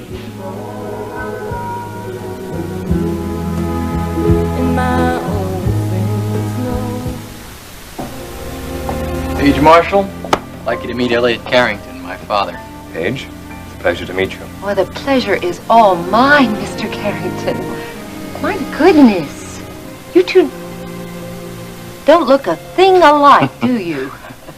Well, so much for that old cliche. No, we never have. Though I'm afraid whatever resemblance there might be is obscured by, what, a bad case of prison camp pallor. Oh, Mr. Carrington, we're all in such awe of you. I mean, to survive a year in that place and then to escape. Well, my chapeau is off to you, friend. That's well, it's all best forgotten. So did you have any $1 million sales while I was gone? Not a one, boss, sorry. Sort of an uneventful morning. Although we did have $1 million visitor, your mother dropped by. Iris? She's here in Houston. Yeah, she came for a visit and never left. And she had the most wonderful news. She and Alex. Oh, but you don't know Alex, do you, Elliot? How to describe Alex? I can think of a phrase or two for him. See, Elliot, Alex is to money what Idaho is to potatoes. You got it? Well, she and Alex are engaged to be married. Isn't that wonderful? Surprise, surprise. Well, that sounds like Iris. She's always landed on her feet, hasn't she? I'll never know how a humble newsman like me beat out that army of silver spoon bows she had trailing behind her.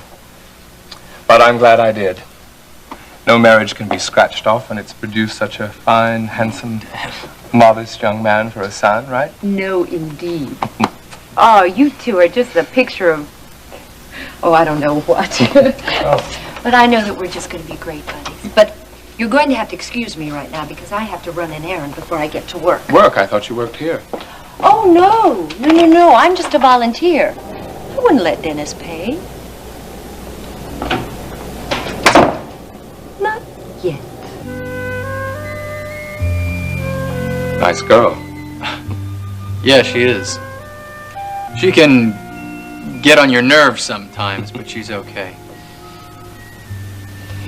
Well, listen, why don't I give Mom a call? She's been out of town and she doesn't know you're back yet. Good idea. Give her a chance to digest it. Your mother, as I recall, doesn't adjust easily.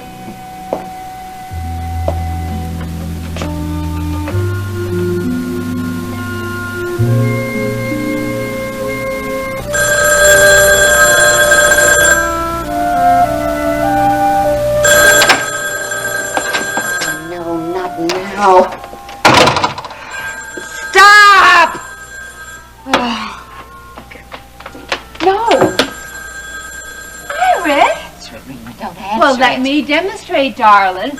Now, you watch very carefully. First, you extend your arm Rena, full no. length, No, and please then don't you answer grasp it, Rena, the no. seat. That's this part here. And then you lift it up, darling, and you put this part to the ear, and this part here, the long cord, you put it to your mouth, and now isn't science wonderful? And then you say, hello. Rena, I'm sorry, were you busy? Oh, Dennis, hi, honey. No, I'm not busy. I was just trying to, I was just trying to teach Beth how to answer the phone. You know how it is, honey. On a good day, she can remember. But I'm sorry, Dennis, your mother's not here. Would you like me to have her call you when she gets back? Yes, please, and tell her I'll be waiting right here at the gallery. Oh, and tell her it's very important, too, would you? Sure thing, honey. Talk to you later.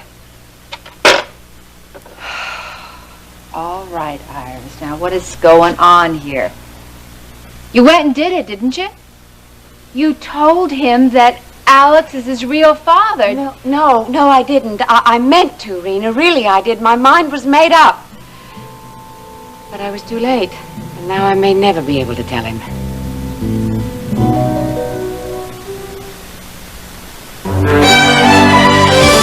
And now, the next part of Texas.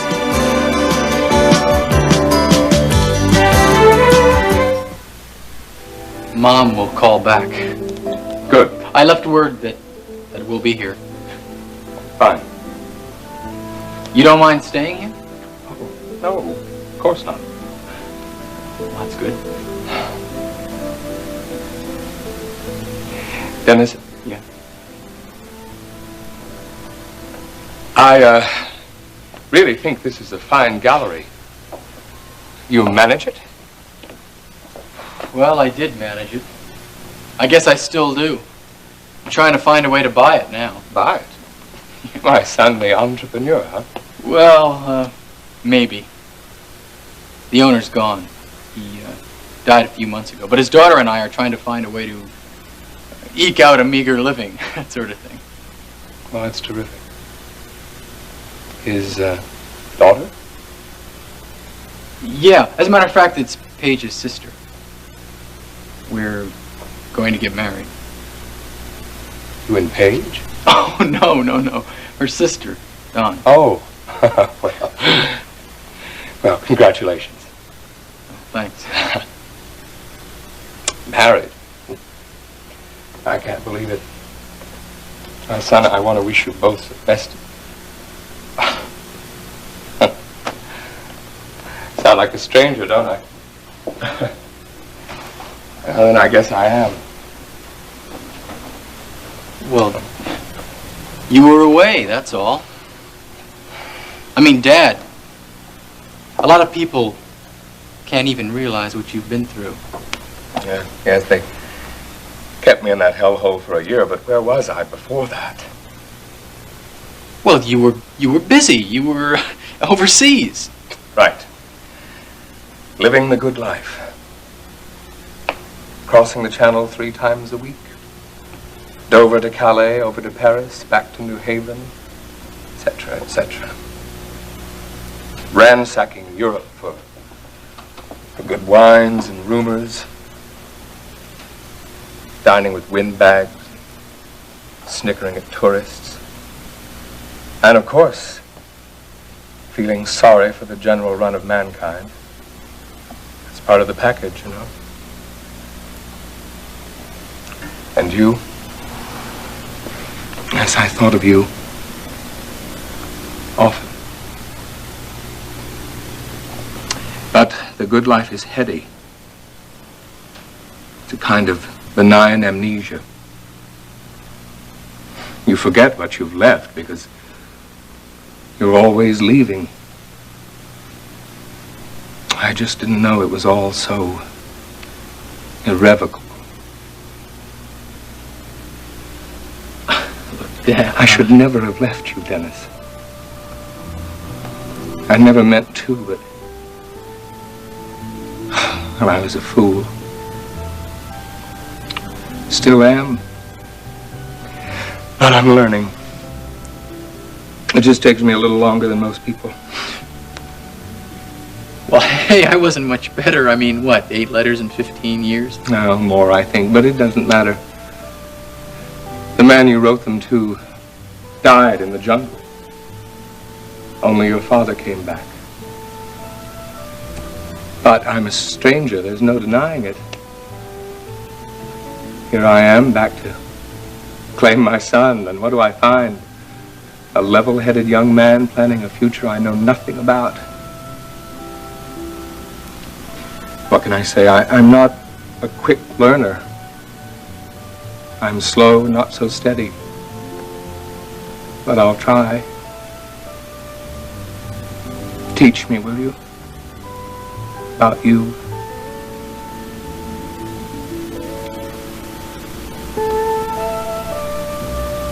Everything, Dad.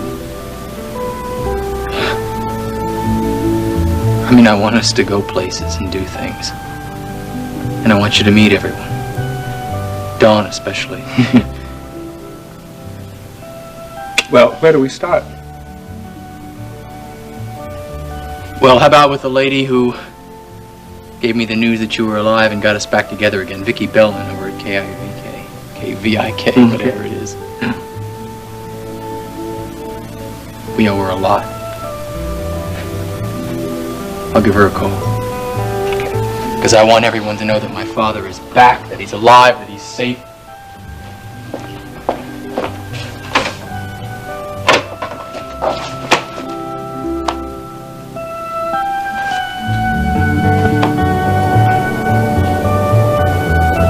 Now sit down, honey. Be calm, and you tell little old Rena about it, okay? Oh, no, you don't have to. You fought. You and Dennis had a great big fight, No, didn't Dennis you? wasn't even there. So you haven't seen him? I walked into the gallery and Paige Marshall was there. You turned-tailed and chickened out, oh, Iris. I mean, the least you could have done was wait. No, I couldn't. You don't know. Paige Marshall has been known to cause a few hasty retreats in her time. She's heavy metal, honey, and real smart. She said she was filling in for Dawn. That Dawn had been attacked, beaten. Honey, it was just awful. It was a robber or a vandal or something at the art gallery, and the guy, he stopped short of just, you know what? Makes my blood freeze just to think about it. I wish Dawn had some kind of gun. And I thought my only obstacle to marrying Alex would be that girl. Iris, now is not the time to hold grudges, honey. That girl's hurting, believe me. Oh, I know, Rena, and I'm sorry, but will you just listen to me? When I asked Paige where Dennis was, she said he'd gone to the airport to meet his father. Alice? Oh, how would she know that? No, Elliot. Carrington? But, honey, you said that. I know. They told us that Elliot had been killed in Southeast Asia, but he hadn't. He'd been imprisoned, and now he's escaped, and he is here. I'm sure Dennis is just overjoyed, but don't you see? How can I tell him now that Elliot is not his real father? This comes as a real shock, honey. I mean, it used to be that you could count on death and taxes, but that's all shot to hell now. I guess taxes is the only thing you can count on. Oh, honey, I'm sorry. What are you going to do? Well, what can I do? I'll have to wait. Oh, this reunion of theirs won't last forever. I know Elliot. He's a wanderer. Stay a week or two, and then he'll be off globe-trotting in pursuit of international news or whatever it is he's been chasing all these years. Oh, good. I hope he's gone fast, because this is something that could land you in real hot water, honey, and it'll definitely detract from the real father-son reunion, so mum's the word.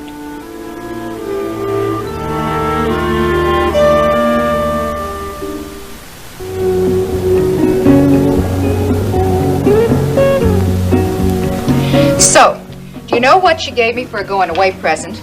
What? Well, it was an aerial sculpture. You see, what that is this kind of giant mobile. Only this one, you see, was made out of pots and pans all hanging down. Well, it was kind of cute. But I said, honey, I think you better take that with you. I mean, who wants to get up in the middle of the night and bump into some kind of aerial skillet?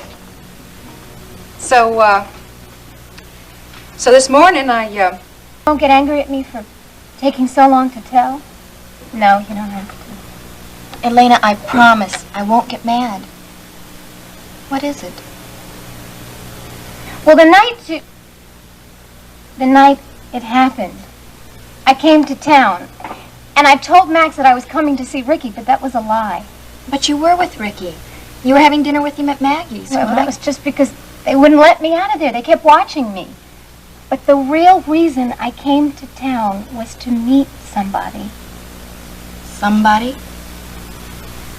A boy? A man. Yeah, somebody I met at Maggie's. Oh, Elena. Somebody you hardly knew? Please, don't ever do that again. I don't intend to, but No buts. Look at me. Do you want what happened to me to happen to you? Well, I wish it had. I mean, at least then somebody that I love very much wouldn't have gotten hurt. You don't mean that. Now, I want you to promise me. Promise that you'll never do anything like that again, all right? Okay, I promise. But what I want to tell you is that he was they're home. I can't talk to them all now. We'll talk later, okay?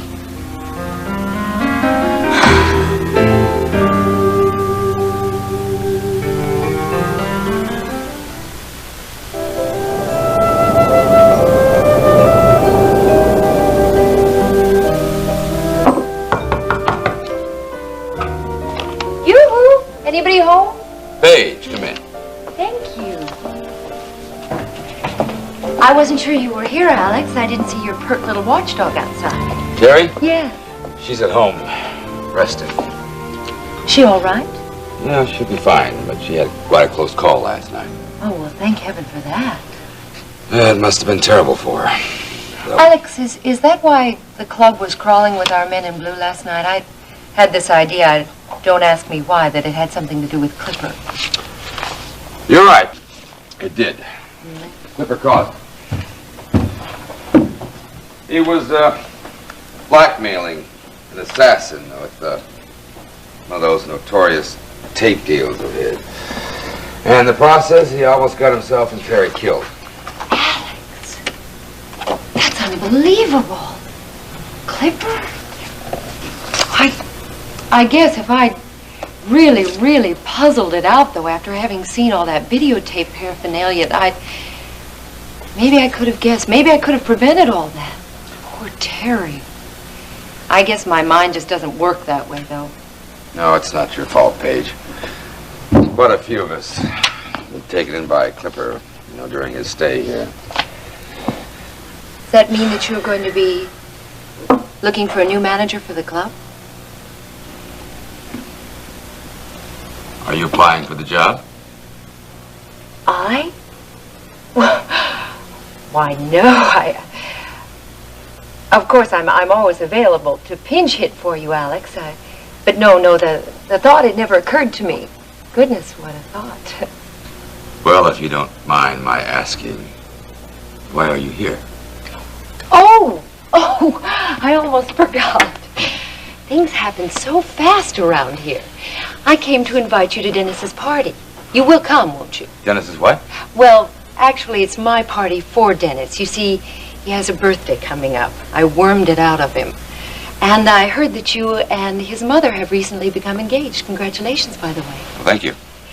And I thought that you might like to come. Was I right? You're half right. I'd like to come, and it was very thoughtful of you to have asked me, but no, I'm afraid that Dennis and Don don't have much use to me, and I wouldn't want to be put a damper on that party. Oh, well, don't decide just yet, Alex. Sleep on it, okay? Besides, I don't even know if Don will be there, and remember, it's a full-fledged occasion for Dennis. He's hitting the quarter-century mark next week, 25 years old.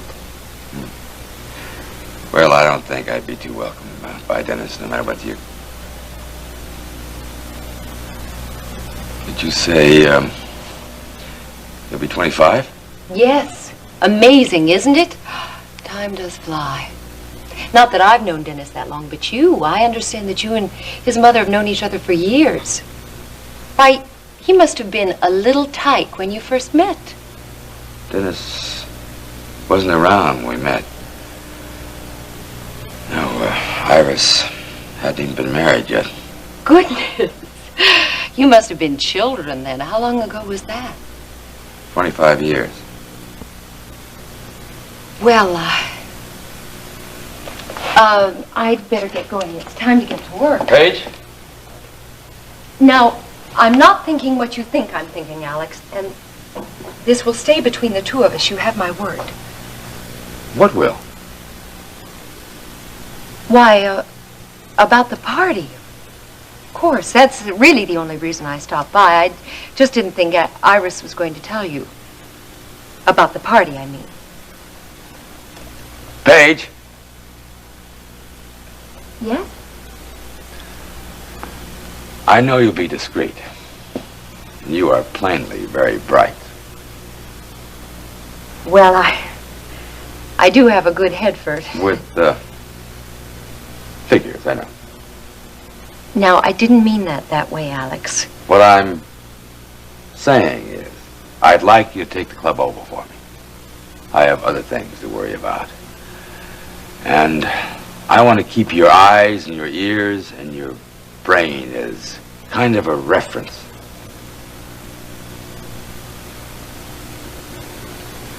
Thank you.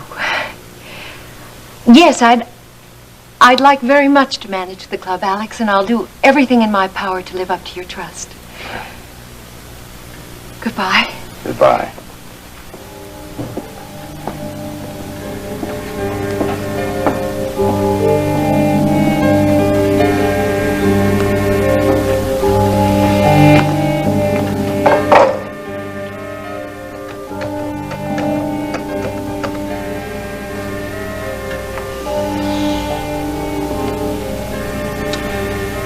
Hello, Rena. May I speak to Iris, please? This is Alex. Alex? Darling, I didn't expect you to call so soon. Iris, I have to see you. Right away.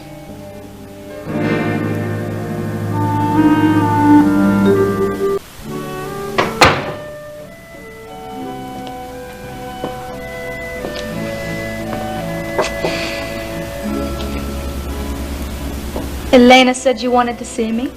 That's right. Please don't be snippy with me, girl. Yes, Grandma. What did you want? I want you to give Ginny a hand. Ginny? Oh, Ginny, did you get that message from your father? He called and told me... Yes, I did. Thank you. That's why I need your help, Courtney. My father was calling about my brother Jeb. Since he was discharged, and he had that heart condition. Oh, yeah, from the Army. That's right. You told me about that. Well, something's wrong. Nobody's seen him. He's refused to talk to people. He took off by himself. And I know Jeb. He's in trouble. For a lot of reasons, making it in the Army has seemed to be the last chance he had in the world. But my father's managed to track him down. Of course, Jeb doesn't know that yet. He's holed up in our old vacation house on the Virginia coast. So my father's asked me if I'd fly up there and try to talk to him. I see. Well, what can I do? Can I drive you to the airport? No. You can drive, both of you. Courtney, I want you to stop moping around this house and go with your sister-in-law. Now, you're a doctor. Maybe you'll just be able to give this young man a reason to feel that his life isn't over yet. And maybe at the same time you'll discover that yours isn't either.